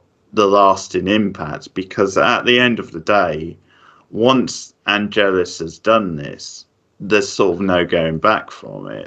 Even though later on he turns good again, he's Angel, the effects are lasting because she's then gone. You know, the evil side of him has done this, and I think that's what's just so devastating and powerful, and why you can understand some of Giles' feelings towards him when he shows back up next season out into the school, because he mentions that sort of Greek like Latin line or something to do with like that enter all ye who seek knowledge. Yeah, that's an interesting little. Yeah, but it's also kind of a continuity error. We've seen Angel in the school many times before, and the school's a public place, and they pretty much end up saying later on that vampires can enter public places. So I don't know if they put that in there to just be a little bit more menacing, or because they've forgotten their own continuity, but we've seen Angel in the school before. Seen him in the school, so she, exactly. He can. Yeah, it might just be a continuity. I think it's just a continuity error. But yeah, maybe that whole scene's brilliant. I think David is so menacing, and I think the neck snap and that shot of the neck snap is so impactful. Yeah, okay, she's gonna get away. She's gonna survive this, and then it's just that gut punch of. It's actually really well shot, because you see her go one way and then she comes back, and I mean, I don't know if he's teleporting or because somehow he ends up back in the right place, but it works for what they're going for anyway. It's a great sort of gut punch where you think she's gotten away, and then unfortunately no, he's there. Alison Hannigan has spoke about season 2, and apparently they were told that someone was going to die. So they were told that yes, Angelus is going to kill someone in the Scooby Gang, and at one point in time there was a possibility that he was going to kill Oz, but Oz wasn't developed enough at that point, so they realized that it would be more of an impact. And then of course we need to talk about, because this will obviously lead towards the barreling towards the end of the season, the irony that Jenny was working on the restoration spell, and that she had actually, you know, because they give you that hope spot, like, oh my God, she's going to bring Angel's soul back. We're going to get Angel back.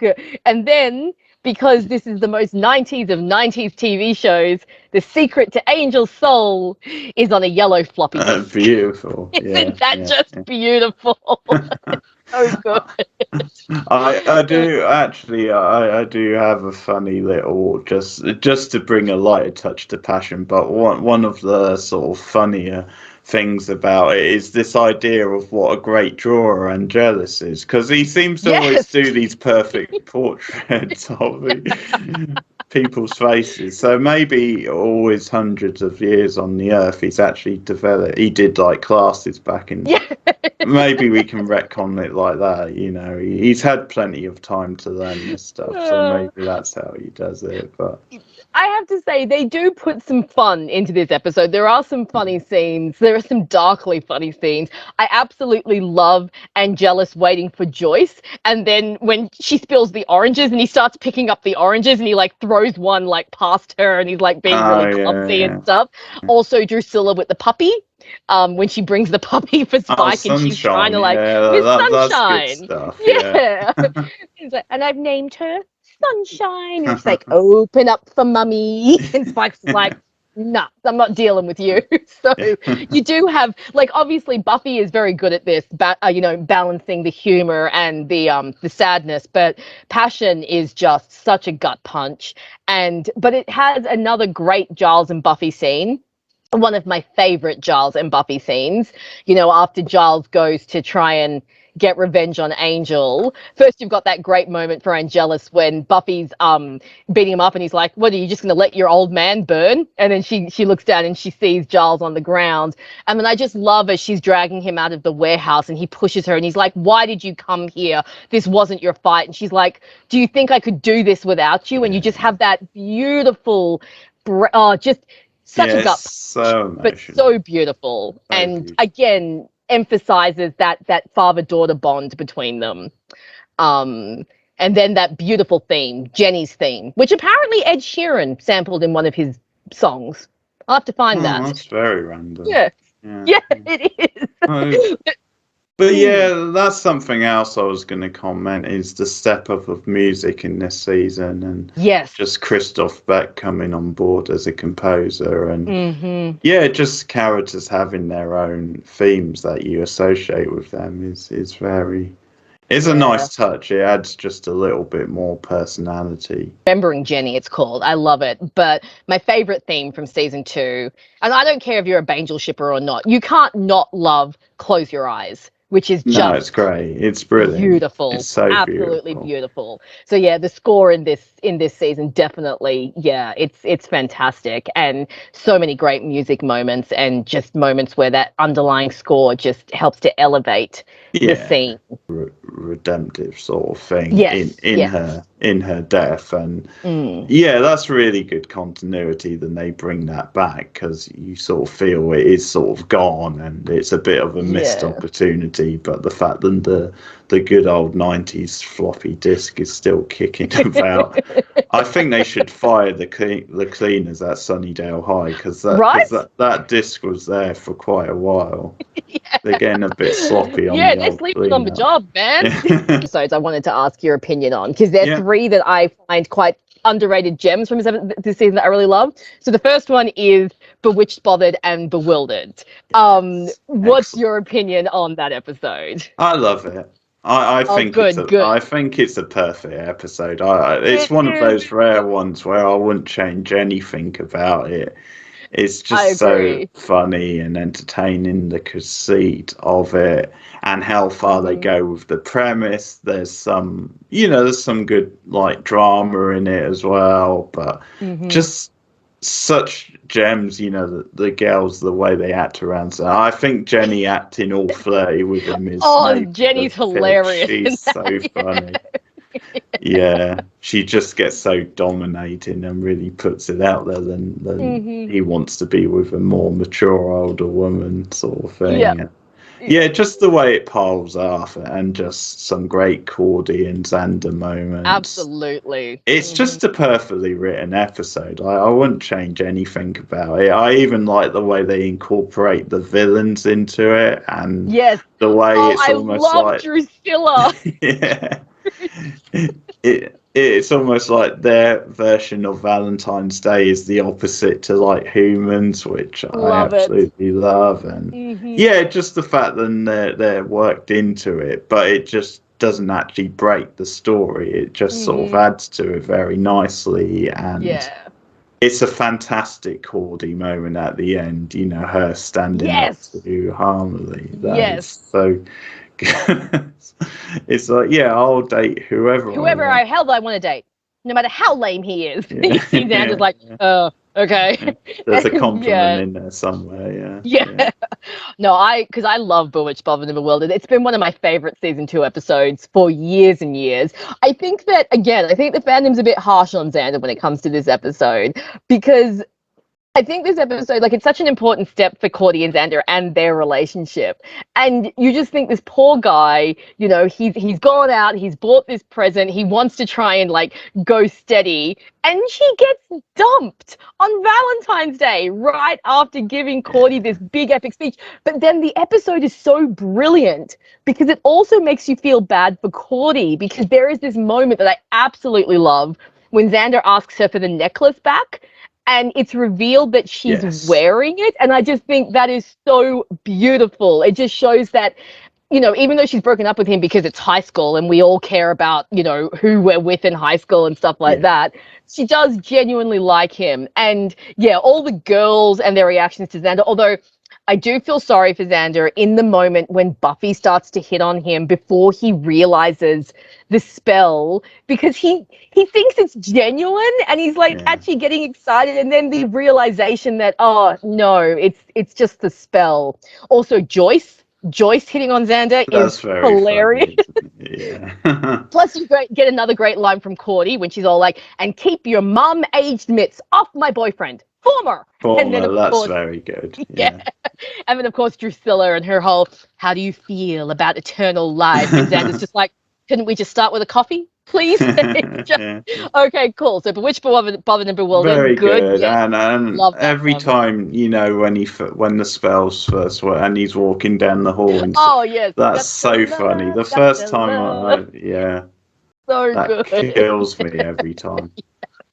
Because Jen in that is, I really enjoy, how tough Giles gets at some point when he's like, if you really care about him, you'll help me and stop whittering about your feelings.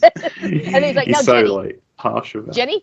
Because Jenny's run off at that point. Oh, also, I love Oz coming in and just punching Xander in the face and then being like, "I was on the phone all night with Willow. I don't know what you did, but it left me with a very big urge to hit you." And then, that's very good as well. So a little bit of, I don't know if you know this, you probably do, but a little bit of trivia for that one is they turned Buffy into a rat so that Sarah would be free to go and host Saturday Night Live that week. So that's why Buffy's a rat. So yeah, and of course we see Amy's rat spell for the first time, which we will not see for the last time. Great Xander-centric episode where, he does something stupid like Xander does, and he pays for it. Like Xander does, I think he definitely learned his lesson by the end of that episode. It is. By Death and I Only Have Eyes for You. And I love both these episodes because I think they're both like really fun, almost like little callbacks to season 1 with the Monster of the Week. But I think that the Monsters of the Week work really well, at least in this season. And Der Kinderstod from Killed by Death is one of the creepiest fuckers ever. Happens to be a knockoff and sort of taken from Nightmare. It actually doesn't matter, right? I don't mind shows doing that from time to time and just using it as like an influence, but you're sort of doing your own thing. And I would say that's an underrated episode. Like I don't think it's amazing. It has its faults, but I actually think it deserves more love than it gets. I agree. Yes. Obviously, like we said, Cordy steals the episode. That whole, Tat is just not saying true stuff. I'll pass. One of her greatest ever lines, and she's just great throughout the. I like when she gets foisted off on Giles and like is reset. And he's like, "Oh, why do I have to work with her?" And then he falls like, "It's follow me, Tat guy." and I like the bit later when they're talking to Buffy on the phone, and she's like, got the book with all the monsters. Giles? And she keeps making the ooh noises. And, yes. Yeah. That's brilliant. Because there's actually a funny bit, isn't there, in the scene before where she keeps asking Giles what all these demons are. Yes. What is this when you ask annoying questions and it drives me crazy? And she's like, wow, there's a demon for everything. Yeah. Plus, she's so sweet. She brings Xander Krispy Kreme donuts. And apparently there's not that many Krispy Kreme donut places in California. So the girl probably went a very far way to get Xander his breakfast. And her flirting with Rogaine Boy, as Xander calls him, is pretty funny as well. And I like Xander's jealousy as well, because it shows that it cuts both ways. And like you said, and Jealous's little appearance at the hospital in this episode is suitably menacing. And I like Xander's little face-off with him. I especially particularly like when Xander's like, "You're going to die, and I'm going to be there." Because I think Xander and Angel, it's a complicated dynamic, and it's a complicated, like obviously in seasons 1 and 2, Xander had jealousy towards Angel, but as you said, Angel's their friend, except he doesn't like him. So he tolerated Angel because he really could see that he was a good vampire. But I think once Angel lost his soul to Xander, that meant he's gone. Like, you need to kill him. And then everything that Angel did in season 2 obviously adds to Xander's hatred. So I think post Angelus, Xander's hatred is maybe not as mixed up with jealousy as it used to be. And yeah. And you see, like, episodes like this where Angelus comes and he's taunting them and he's threatening them. Like, you can understand why Xander ends up with a hatred for him. Yeah, and I think in the scene, Xander's very brave as well, because he can't say for sure that Angelus isn't going to go after him. So I quite like that he points out, maybe I can't stop you, maybe those security guards can't stop you, but I'm game to find out, basically. Exactly. I actually like, on a very basic level, it exploring the theme of Buffy actually getting ill, like a regular person, and that she has to go to the hospital. And, just looking at the idea of a Slayer not being at 100% just through, like, regular natural, like, illness. And I even don't mind, the sort of retcon of her past with her cousin who died. Some people that bothers them because it feels like a bit too much. I don't mind that because there's nothing really to say than that couldn't have been a thing in her past. It's just that they haven't got round to sort of bringing it up. And I think in the episode, like, it's a decent enough reveal. I think so. Yeah. And it's cute that Buffy used to play being a superhero when she was a kid, I think that's really cute. So, yeah, I think Killed by Death, it's definitely got its weaker parts. The pacing's a little off, I find. But, I think it's a bit of an underrated episode. I think it's a pretty decent episode. And I really do like Dirk Kinderstad is, like, he's a creepy mofo, man. Like, dude, just love I Only Have Eyes for You. That's another episode for me that I don't think is fantastic. Like, I wouldn't put it up there with Passion or Becoming or anything. But I do think it's a fun episode. I like the ghost storyline. It's got some really nice editing. And I like that it gives Buffy a little bit of closure from the fallout from her sleeping with Angel, I like how she identifies with James's ghost, and how through James and Grace, she gets reassurance that Angel loved her until he died. The student-teacher relationship, watching it this time around, I'm like, okay, this is creepy. Can we please get rid of this kind of dynamic? And I understand that they were going for, like, a forbidden romance, but, like, there's a difference between an educator and a student and a vampire and a slayer. Like, it doesn't quite match up. I mean, I never really thought about that before. It works quite well for me, but... Okay. Yeah. I can see what you mean. But overall, I find the episode quite good. And I really love the final ghost possession with Buffy and Angel playing the ghosts as a gender swap. Yeah, that's a really dramatic scene. Yeah. And this was actually the episode that convinced Joss 100% that David could carry his own show. Because he said that... Yeah, because David was playing the female character and he said he did it with enough subtlety that you bought it but didn't overdo it. And so without this episode, we might not have had Angel the series. So that's another reason I have a little bit of a soft spot for it. I also like seeing the Scoobies work together again, trying to do the exorcism. We have a little poltergeist shout out with Cordy's face, changing in the mirror. Like you said, the Giles and Jenny, like little hints, like Willow giving him the rose quartz, and then his desperate belief that it's Jenny haunting the school is really sad. But also a really nice bit of continuity showing that Giles is still grieving her. A good Monster of the Week episode. Yes. Where it works as a good standalone Monster of the Week, but it also adds to the characters, it adds to the mythology. So I feel like with obviously the Jenny Giles stuff, I feel that with what it does with Angelus and Buffy.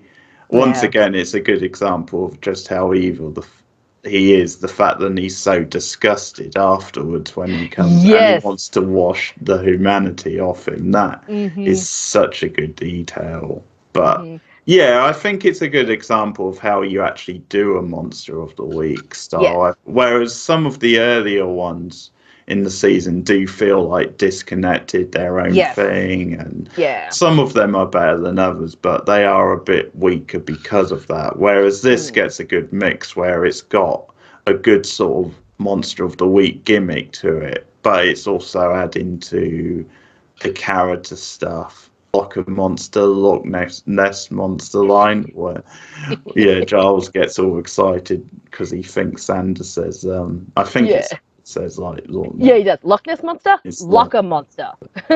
Real in this episode, we get absolute confirmation that Snyder knows what's going on. This is the episode where he actually says, when are you people going to realize we're on a hellmouth?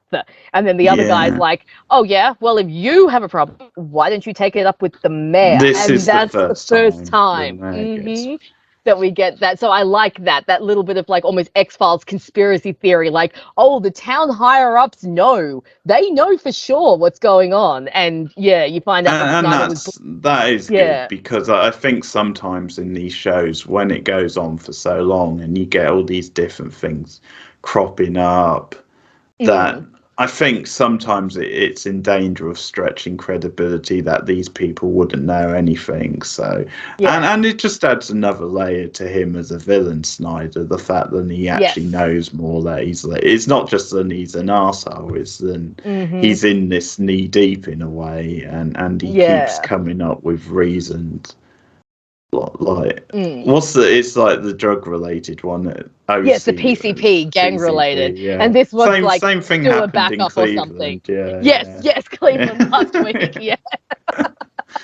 So it's really good. Oh, that's good. I'm glad that we agree on that, because I've always had a soft spot for I Only Have Eyes for You. It's always been one of my underrated gems of season 2. Well, so I think it's just a really fun episode. Well, okay, so before we sort of get onto the finale, I want to just make a comment about that, how you get a weird placement of episodes at this point before the finale, where, to me, I Only Have Eyes for You seems like the perfect episode to go before Becoming. Yeah. It would have fit perfectly, and instead we get the really naff Go Fish. Yeah, which feels more of it should have been earlier in the season. Absolutely. But it certainly doesn't feel like the one that you put before the big finale. It feels I Only Have Eyes for You. No, I agree. Yeah, Go Fish is not a great episode. Yeah, I don't want to talk about I don't like. Although, can we just talk about one part? There is one scene I absolutely love, and that is the, oh my, that girl is my kind of, Xander? I'm undercover. You're not under much. I just love that scene. Well, as always, Buffy, Willow, and Cordy are all kind of perving on Xander, like, oh, hello. And Cordy gets another great moment in Go Fish when she thinks that Xander has turned into one of the fish monsters, and she's all like, oh, we can still date or not. I mean, I understand if you want to see other fish. So, but I think that's also a rare episode where Angelus doesn't really need to be in it, and it's one scene in that episode actually doesn't feel like it's justified. No, it really doesn't. So and by the way, can I just ask a question? Because Wentworth Miller, who now is a bit more, he's terrible in the episode. Does his acting get any better in Prison Break? I wonder. I don't know. I haven't seen. That's the show he's big for, so I don't know if he got much better later on. I have seen him in The Flash and Legends of Tomorrow, and he is much better in those. But yes, he's truly terrible in this. And also, Buffy is terrible at Undercover. She's truly terrible at Undercover. She just the way she's like trying to, not staring at you. It's like, come on, Buffy, be better. But no, Go Fish, it's such a weird episode. And like you said, the placing is so weird especially because Becoming is such like just an insane ride of a finale. To have that weird kind of filler episode right before it, it's almost like if you binge the whole season, it's like it upsets the flow of the season and the flow of the story to just have this weird little filler episode before we get this fantastic finale. It makes me wonder, because obviously sometimes episodes get aired out of order from how they were filmed, and it just makes me wonder if originally it was supposed to be somewhere else in the season, and for whatever reason. Becoming is, I always count it as one episode. I know it technically is Becoming Part 1 and Becoming Part 2, but because it's such a cohesive episode and because it just flows so well, for me it's just one big episode. This is one of my favorite season finales of Buffy. It was my favorite for the longest time. And like I said, this was the very first episode of Buffy I ever saw was Becoming. So this was a great way to get introduced to the Buffyverse, because you just have everything you want in this episode, you know?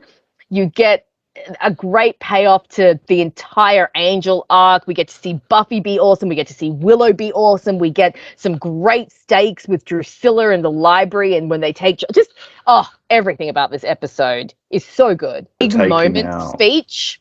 That's one of my favorite moments. The slow motion running of Buffy, the music, the voiceover of Whistler, everything is perfect. But I was going to say, you mentioned the end of I Only Have Eyes for You and how Angelus has to like scrub the love and the humanity out of him.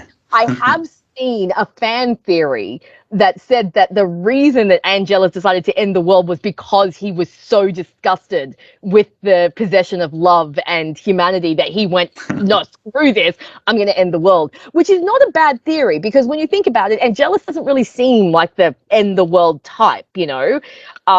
It's funny, isn't it, thinking about, because obviously this is the episode where Buffy and Spike team up, and because Spike actually tries to convince her that he actually quite likes being in the world. He wants, lots of appealing things.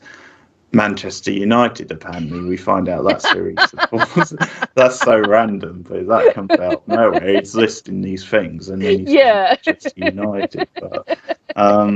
But that's obviously quite an interesting detail, maybe an alternative worldview that Spike actually, he wants to stick around, he wants to cause more chaos in the world, whereas Angelus maybe is just so sick of the whole thing.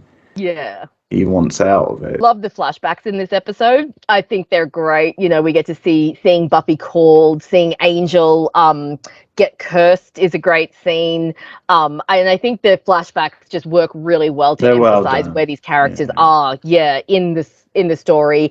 I love seeing young Buffy get called, and you know her helplessness with like when she's at the graveyard, she's like, what do I do? Oh god. And it's a nice little callback almost to the film. And then I love the moment where you see Angel connect with her when she's in her house and she's crying, and you can just see how he's connecting with like the loneliness that she's experiencing, you know, because they're two people who can't really walk in either world, you know. They don't belong in the human world, they don't quite belong in the supernatural world, they're in this in-between state, and I think that flashback really emphasizes that. I want to ask you, what do you think of Whistler? I like him. As a one-shot, I think he's decent enough. I like that actor. I've seen that actor in other things. Gilmore Girls. He's in Gilmore, exactly, and I've seen him in at least one other thing. So, but no, he's good. Obviously, it's the sort of role that Doyle would go on to play in Angel that gets mentioned a lot, but. No, I do like him as a one-shot. Like, he's a decent little, like, quirky sort of storyteller, and he has a bit of a charisma about him. Buffy's nerves. Yeah, like when she's all like, I'm going to pull out your ribcage and wear it as a hat, and he's just like, hello to really the imagery. It's like, that's violent. He's fine. I think he serves a purpose quite well. I think he worked as a one-shot character, but I remember hearing a rumor that he was going to be like the Doyle character in Angel, and I'm very glad that didn't happen, because I feel like Whistler is a character that if you overused him, he'd start to get annoying. I think he worked, I could see that. Yeah, just well enough for this episode.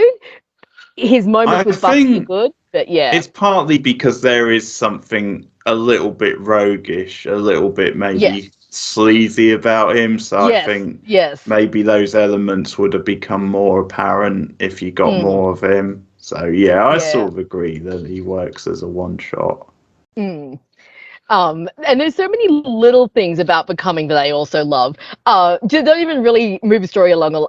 Like, I love Xander's reenactment of Buffy's fight with the fish fingers. I think that is one of just so much fun. And of course you have the scene where they find the floppy disk. That's a great scene as well. And I also love Angel's immolation-ogram. I think that is a great moment in the series, and is actually quite menacing. the vampire who walks into Buffy's classroom and just sets herself on fire. Oh, It's all like, yeah. Yeah, that is a So I good thought, scene, yeah. yeah. So again, there's just like all these really fun little moments throughout Becoming, but you also have some really serious, really intense moments. I mean, that scene in the library when Buffy presents the soul restoration, and they're all arguing over whether or not they should restore Angel's soul. And I mean, Xander has some class moments in that scene. I think Becoming does not bring out Xander's best. I think... side. No, I would agree, and I think that's a good example of Willow shining and Xander being a bit of a douchebag. Oh, Buffy's better than that. We know that she just wouldn't make that decision willy-nilly. Obviously, there's a lot of emotion tied up in it, you know, so you can understand what Xander's saying, but it is very, very harsh to put it in those black and white sort of terms. It's a lot more complicated than that. Everyone has a point in that scene. And I mean, I agree with Buffy when she says what happened to Angel wasn't his fault. But I also agree with Xander when he says, yeah, but what happened to Miss Calendar was. You know, it's a very hard, very rough decision, like, place to be in. But I do think that Xander saying you want to forget all about Miss Calendar's death so you can get your boyfriend back is incredibly harsh. And it's like, Xander, you're doing once again, you've boiled the concept down to its simplest form, and you're being a dickwad. And I think that because he knows Buffy, you know, he knows that she wouldn't make this kind of decision lightly. He knows everything she's sacrificed, everything she's given up, everything she gives for the cause. And just that's I think that's a line too far when he just, that's the moment he steps over the line, because a lot of the other stuff in the scene you can see where he's coming from. There's obviously a lot of emotion, but that's what I mean about Willow being, she gets it just right in the scene, because she turns to Buffy and says, you know, what do you want to do? She like gives her the agency. It's funny that they actually picked that back up right in the last season. They actually, I know, I wish that had come up earlier.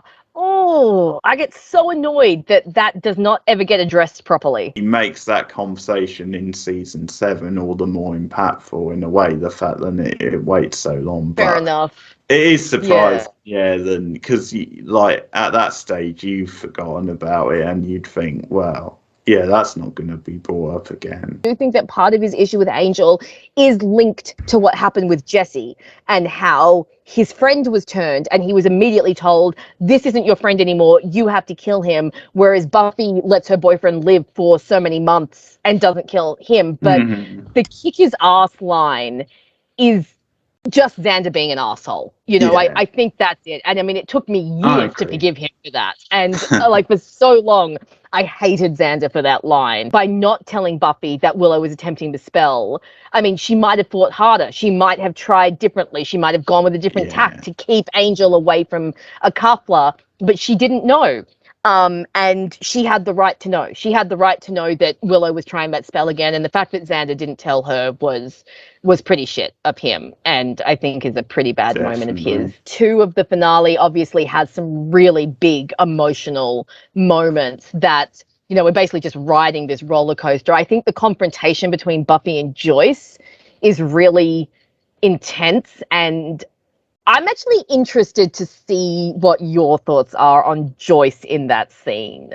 Where do you come down? Do you think she's being too harsh? Do you think she actually intended to kick Buffy out? Where do you stand? They've got to go and save the world. They've got to deal with Angelus. And she's definitely right in what she's saying, that unfortunately there's not really the time to do this. We can have this conversation later. And it's an interesting scene because it's always a big moment in these sorts of shows, you know, the mother finds out style moment. And I just want to say, I know you haven't got round to watching it, but there's a similar thing in Roswell. And not in the same way, but it's to do with the fact that they're aliens and the parents kind of eventually like finding that out. But or like I won't say much more, but the way they handle it in Roswell is absolutely terrible. It's so rushed. It's like literally the last episode. I won't say any more, but like the way they handle it in this is like in comparison very good. Like the way Buffy explains it and Joyce's reaction, her doing the double take, and just the way that scene sort of plays out, and there's some good humor, obviously, pretending they're in a band together. I love that whole exchange. It's really just like, what, your mum doesn't know? Know what? That I'm in a band, a rock band with Spike here. Yeah, she plays the triangle drums. And what do you do? Well, I sing. Spike and Joyce. Oh, and Spike and Joyce sitting in the living room back awkwardly. Like School Hard, don't they? That's very good. Have we met? So you hit me with an axe once. Remember? Get the hell away from my daughter. Oh, right. Layer of realism I like about it is when Buffy says about, didn't you notice? What do you think's been going on with me coming home late all this time, with you washing blood out of my clothes? That's actually a really good detail, because again, that's a bit like the stuff we were saying with Snyder earlier about it's just one of these things where, like, realistically living in the same house, it would be very hard for Buffy over time to keep these things private and secret, and so it's almost this idea that on some level Joyce did know that there was something going on, but she just wanted to shut it out, or maybe was just oblivious, or wasn't quite able to like face up to it. Sort of reaction a parent would have when this news comes out of nowhere, and she has very little time to like process it. So once again, it's a good example of the show capturing those raw slice of life moments where you say things in the heat of the moment and you just wish you could take them back later. And that's why the way the episode ends is so powerful, so devastating with Buffy feeling she can't go home. She sort of has to. She leaves the note, but then like leave town. I don't believe that Joyce actually intended to kick Buffy out of the house. I think that she was bluffing, and Buffy called her bluff, because I definitely am like you. I am more on Buffy's side, but I do have a lot of sympathy for Joyce, because I think in this moment, like, she's just had this huge info dump put on her, She suddenly realized that this daughter that she has, that she thinks is just a bit of a troublemaker, is actually like this person that has like this duty and like has to go and save the world. And I think because she's only just gotten this information and she's only just received like what's going on, she doesn't quite grasp that it is literally the end of the world. I think that she thinks that maybe Buffy's just exaggerating, and all she wants is for Buffy to just stay there and talk to her, tell her what's going on. But of course, because we know Buffy's on a time crunch, because we know people have died, because we know people are in the hospital, we know that Buffy has to get out of this situation, but Joyce doesn't. So I think when Buffy goes to leave the house, Joyce says, don't even think about coming back, because that is her last desperate attempt to get Buffy to stay in the house and talk to her. But unfortunately, Buffy calls her bluff and she does leave. So, but that's just my take. I don't think Joyce genuinely meant it. I think Joyce was desperate and she was trying to stop Buffy from leaving the house. And that was her like last attempt.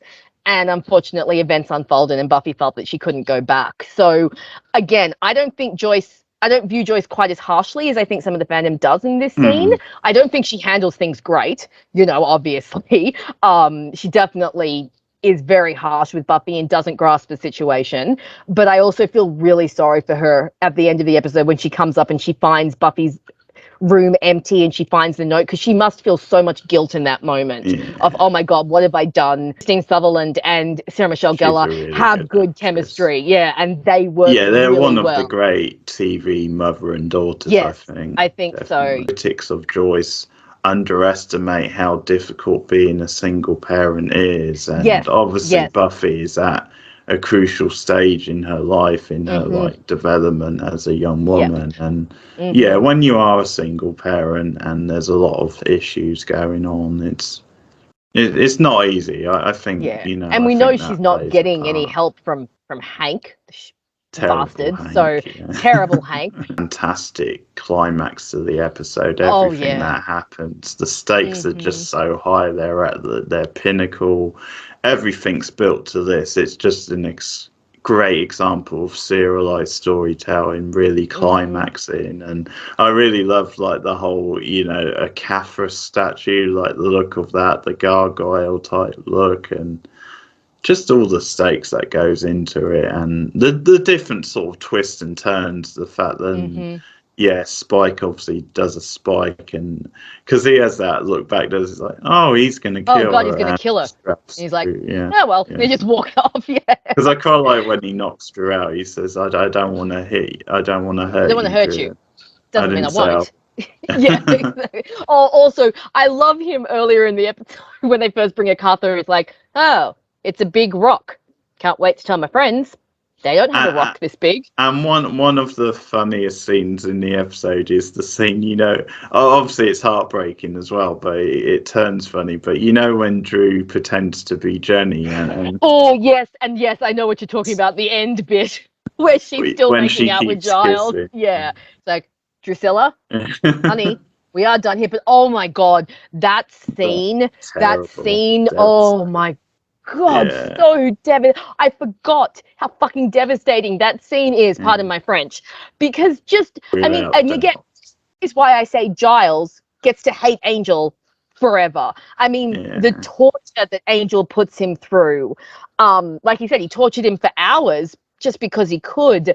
And yeah, that scene. Yeah, because there's a really dark line about him getting the chainsaw out at one point. Oh, okay, where the fuck are we going with this? It's like, well, the last time I tortured someone, didn't even have chainsaws. And then later on, he's like, all right, that's it. Get me the chainsaw. But yeah, that's the whole thing about it. It's like it's both physical torture and emotional torture. Just that being said, the worst Giles is a badass. I mean, he's being tortured by one of the most evil vampires in history, and he tells him to perform the ritual. Yeah, that's so great. In a tutu. Pillock. And I'm like, oh, Giles, you are awesome. I also love at the end when Xander comes to rescue him and he's all like, oh, Xander, they're making me see what I want to see. And Xander's like, then why would they make you see me? And he's like, yep, you're right, let's go. But no, that scene with Jenny, like bringing back Rabia Lamont, you feel so bad for him. And just, you can feel how much he's still grieving her, you know, like just the way, I mean, Tony Head in that scene is brilliant, and just the expression on his face when he first sees her, and he's like, Jenny, I thought you'd gone, and it's just you just want to cry because you just know how badly. But then then they do that brilliant thing where they just make it hilarious at the end. It's like, sorry, even menacing Drew is in Becoming Part 1 and Part 2, because you know when she kills Kendra, and then you know her manipulation of Giles, she's awesome. But I have to say, the final showdown between Buffy and Angel, the sword fight, so well choreographed, so beautifully filmed. And it has one of my favorite Buffy Summers moments. The when Angel's got her cornered, you know, so that's it, huh? Take everything away, no friends, no family, and what's left? And then just the me. And it's just such a moment. You know, because you can just feel her just gathering herself together.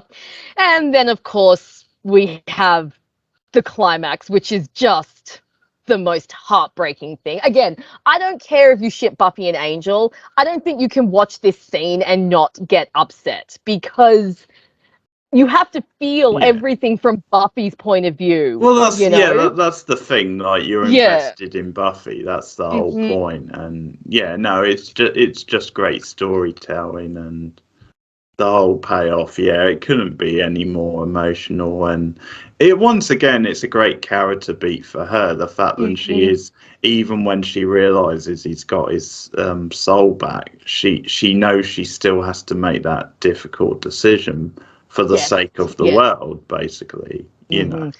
really emphasizes her duty as the Slayer and what it means to be a hero. And again, it falls back on you have a choice. You don't have a great choice, but you have a choice. And unfortunately, that's what she has to do. And again, like we talked about, that beautiful score, Close Your Eyes, is just one of the most gorgeous scores to come out of.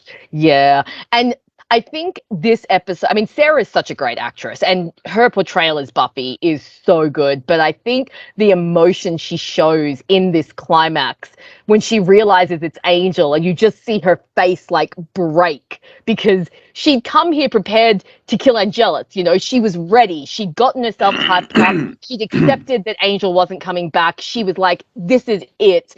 And then, like, literally as she's about to give the killing blow, he returns. And the fact that he doesn't remember anything. Oh, and then of course the Close Your Eyes, which of course mirrors the beautiful scene of Darla siring Angel. I love the parallels between Darla and Buffy and how they both kill Angel. Yeah, that's a nice little touch as well, isn't it? It's so funny that us Bangels, we all like associate the Close Your Eyes line with Buffy and Angel, but it was technically Darla's first. Like, it was Darla who says the line first. So I find that interesting. Yeah, because that's the fact that it's in that episode. It's definitely an intentional thing. Yes. They point out that it's from Angelus's past, and yeah, I like how there is a lot of parallels with that, because even the scene where Drusilla kills Kendra, in a way, like she's putting her to sleep in a trance. Yes, and she says, "Be in my eyes." Yeah, beautiful little character moments, like Willow, like Xander, you know, asking Willow to wake up, and then she wakes up and asks for Oz. Cordy and Xander have a really cute moment where they actually embrace and like look affectionate. Let's talk about Willow for 2 seconds, though.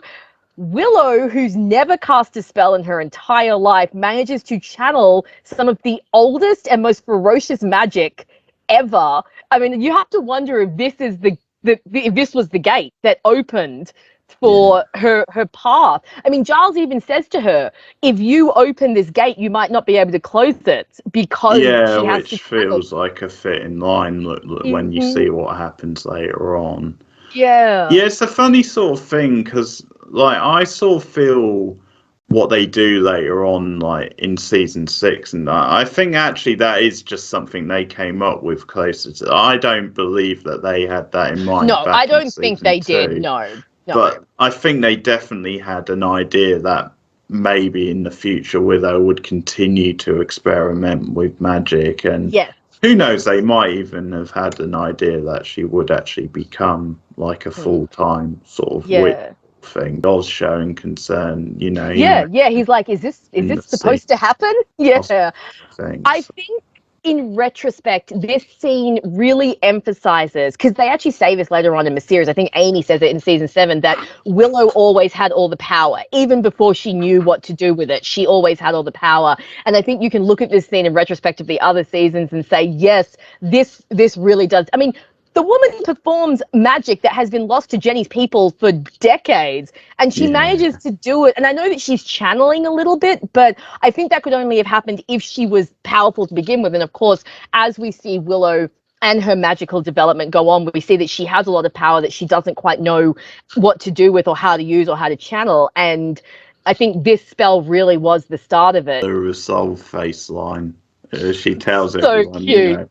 You see the face, you can't stop me. Yeah, she's just so cute. She's so adorable. So love it. But Becoming for so long was my favorite season finale. It's now my second favorite. But it's just very gorgeous. Good. It's put together so well, and it just really brings the season to a great end. You know, it really ties up everything that we've been following this season. We see Spike and Drew leave town. We get the conclusion to Angel and Buffy and Jealous. We get, a return of Jenny. We get to see all the couples together at the end. It's beautiful. And then you have that kind of gorgeous ending of the now leaving Sunnydale, which makes you go, oh, what's going to happen next season? Where are we going to be next season? Where's Buffy going to be? And I also believe, I could be wrong about this, but I'm fairly certain that if David hadn't been spun off onto Angel, they actually were going to kill Angel in this episode. Like, this was going to be the end of Buffy and Angel. And if that had been the case, that would have been a really gorgeous end to that relationship, I think. Maybe they only brought him back in season 3 because they decided to give it its own show. I think he was brought back in season 3 to build up, Angel as a show. And if not, I think this would have been the end of it. And I think that would have been a beautiful end, a very tragic end, but that's fitting. I mean, what else is going to happen when you're dating a vampire? It can only end in tragedy. Yes, full of grace. It's beautiful, isn't it? It's one of those scenes I get emotional every time I'm watching. Yeah. You should have seen me at the end of it. I was in floods of tears. I'm sitting there like, oh no, she has to kill Angel. And then I'm crying more. Oh yeah, I was a wreck by the end of this finale. So devastating, that end scene. It's just so well directed and choreographed, and the use of music. Yeah. It's a great end. I mean, it's the sort of season finale you get very rarely nowadays, where it pays everything off so well. It does. And it's what the season has been building to, which makes it all the more special. And you even get a little hook for next season because of Buffy leaving town and what's going to happen there. How is she going to integrate herself back into Sunnydale when she does come back? So it actually leaves a really dramatic cliffhanger. It does. Next season as well. So that's the way you want to do it, really. It's the ideal way to end the season. It's perfect. Oh, such a great season 2. I know it gets off to a bit of a slow start, but it just barrels towards its finale by the end, and so many great episodes and some great characterization this season. Would you rate the season? I'd probably give season 2 an 8 out of 10. I think that it is let down by its lesser episodes, and I do think it does unfortunately take a little bit of time to find its feet, because it's still kind of coming off from season 1, and season 1 is mostly a Monster of the Week season, so you don't feel that jarring when you don't have an overall arc, whereas because season 2, from What's My Line to Becoming, is pretty much a complete arc, it means those first group of episodes, they feel almost like it's like season 2 and then season 2.1, so I can't give it quite a perfect score, but I think 8 out of 10 would be fair, because it's got such strong characterization. I love all the couples in this season. I love watching Buffy's journey. Spike and Drew are great villains, and Jealous is a great villain. It's got a great finale. It really is one of the strongest seasons of the show. So yeah, I'd go with 8 out of 10 for season 2. What about you? Okay, I'll go a little bit higher. I'll give it the 8.5. Yeah. Nice. I think I'm in agreement with you then, because of some of the weaker episodes that drag it down. And then it's not quite up there with the best seasons of the show, but it is very good. And like you, I would possibly put it as one of my favorite seasons, but it is just a little bit of inconsistency with certain episodes that maybe mean that it's not quite that top level, but obviously there are some of the greatest episodes of the show in here, and some of the best writing of the whole show as well. So when it's good, it's very good, and overall it is a game-changing season which changes the whole show, so that's very exciting to see unfold. So I'll go 8.5, so nice. So a little bit higher. So that's season 2. We will return obviously in the future with season 3. We also return soon with our best and worst episodes of the season. There's 144 episodes in total. This is going to be a big list. It will be. Okay. All right. So bearing in mind, I've actually started on season 3. So the first 2 episodes of season 3 will be in this list, and we'll come back to them. But so I'll just start at the top and work my way down, basically. So my number 1 episode at the moment, which will please you, is actually Bewitched, Bothered and Bewildered. Nice, very nice. Classic episode. So great I've got episode. that at the top. Then number 2 is Becoming, part 1 and 2. Great finale, wonderful finale. Once again, I treat it as a complete story. Yes, me too. Number 3, another big 2-parter, is Surprise and Innocence. So that's lovely. In my top 3. Number 4, Passion. We spoke quite a lot about. Number 5, School Hard, which obviously I enjoy a bit more than you, but great debut for Spike. Number 6, I Only Have Eyes for You. Number 7. Yeah. Number 7 is What's My Line Part 1 and 2. I love that two-parter. That's a great two-parter. Some great stuff in there. Yes. Number 8 is Prophecy's Girl. So the season 1 finale still going strong in my list. Great finale. Number 9 is Lie to Me. We're both pretty big on that. And it's quite underrated. Number 10, which we will talk more about next season, but number 10 is Anne, which is the season 3 opener. Number 11 is Halloween, really fun Halloween style episode. Number 12, When She Was Bad, the opener for season 2. Number 13, Ted, which I realised would be a bit higher for me than it would be for you. I enjoy that one a bit more.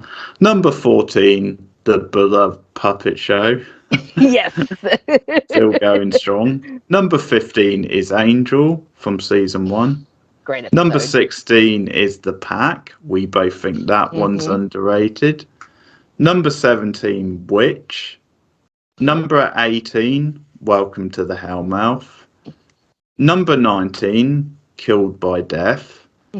Number 20, Dead Man's Party. Again, more on that next season when we get to it. Number 21 is The Harvest. Number 22 is The Dark Age. Okay. Number 23 is Phases. Number 24, I, Robot You, Jane. I'm sure that's still too high. Way too high. Especially you'll probably hate when you see some stuff below. But number 25, Reptile Boy, the big giant penis. Number 26, Never Kill a Boy on the First Date. Number 27, Out of Mind, Out of Sight. Number 28 is an episode we didn't talk about, but I think it's a weaker episode. It's Bad Eggs. I hate Bad Eggs. Okay. Oh, God. Enjoyable stuff in there, but I think that's a weaker one. Number 29, Screw You, Rachel, It's Nightmares. Oh, you suck. What a mediocre episode. How can you rate Nightmares below Bad Eggs? Come on, dude. That is pathetic. It's only one place. Still. Okay. Number 30 is Some Assembly Required. Number 31, Inca Mummy Gal. Yeah. First appearance of Jonathan and Oz. That's probably the standout. That's probably it, yeah. 32, Teacher's Pet. I still hate it. I'm still gonna fight you. Look, I get that. That one's more of like a guilty pleasure for me. I just can you work out what the bottom episode is? What have you still got? It's got to be something from season 1, right? No. Okay. What happened? Hang on. What haven't you said? Okay, so it's something in season 2. So what haven't you mentioned? It's got to be Go Fish. Go Fish. Yeah. Nice.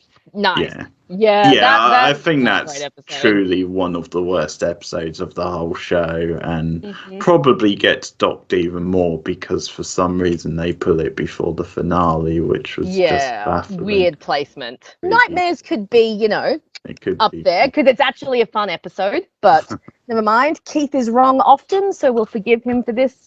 No, that's a pretty good ranking, I think, so far. Yeah, guys, you can follow me, Rachel McDonald, video essays on TV shows and movies. I do have some Buffy stuff on there, so if you want to come over and check it out, my Tumblr's linked through there. So is my Twitter, but given what's happening over on Twitter these days, I do not know if I'm going to be there for much longer. What a fun place. I know, right? So just come follow my Tumblr. I'm always on Tumblr, so come follow me everywhere. Keith usually puts a link in the description. Okay, and I'm going to end with a classic spotlight. So, Rachel, from now on, we're going to have a little bit less ritual and a lot more fun. The annoying one goes up in smoke. Yes, he does. See you soon, guys. Take care.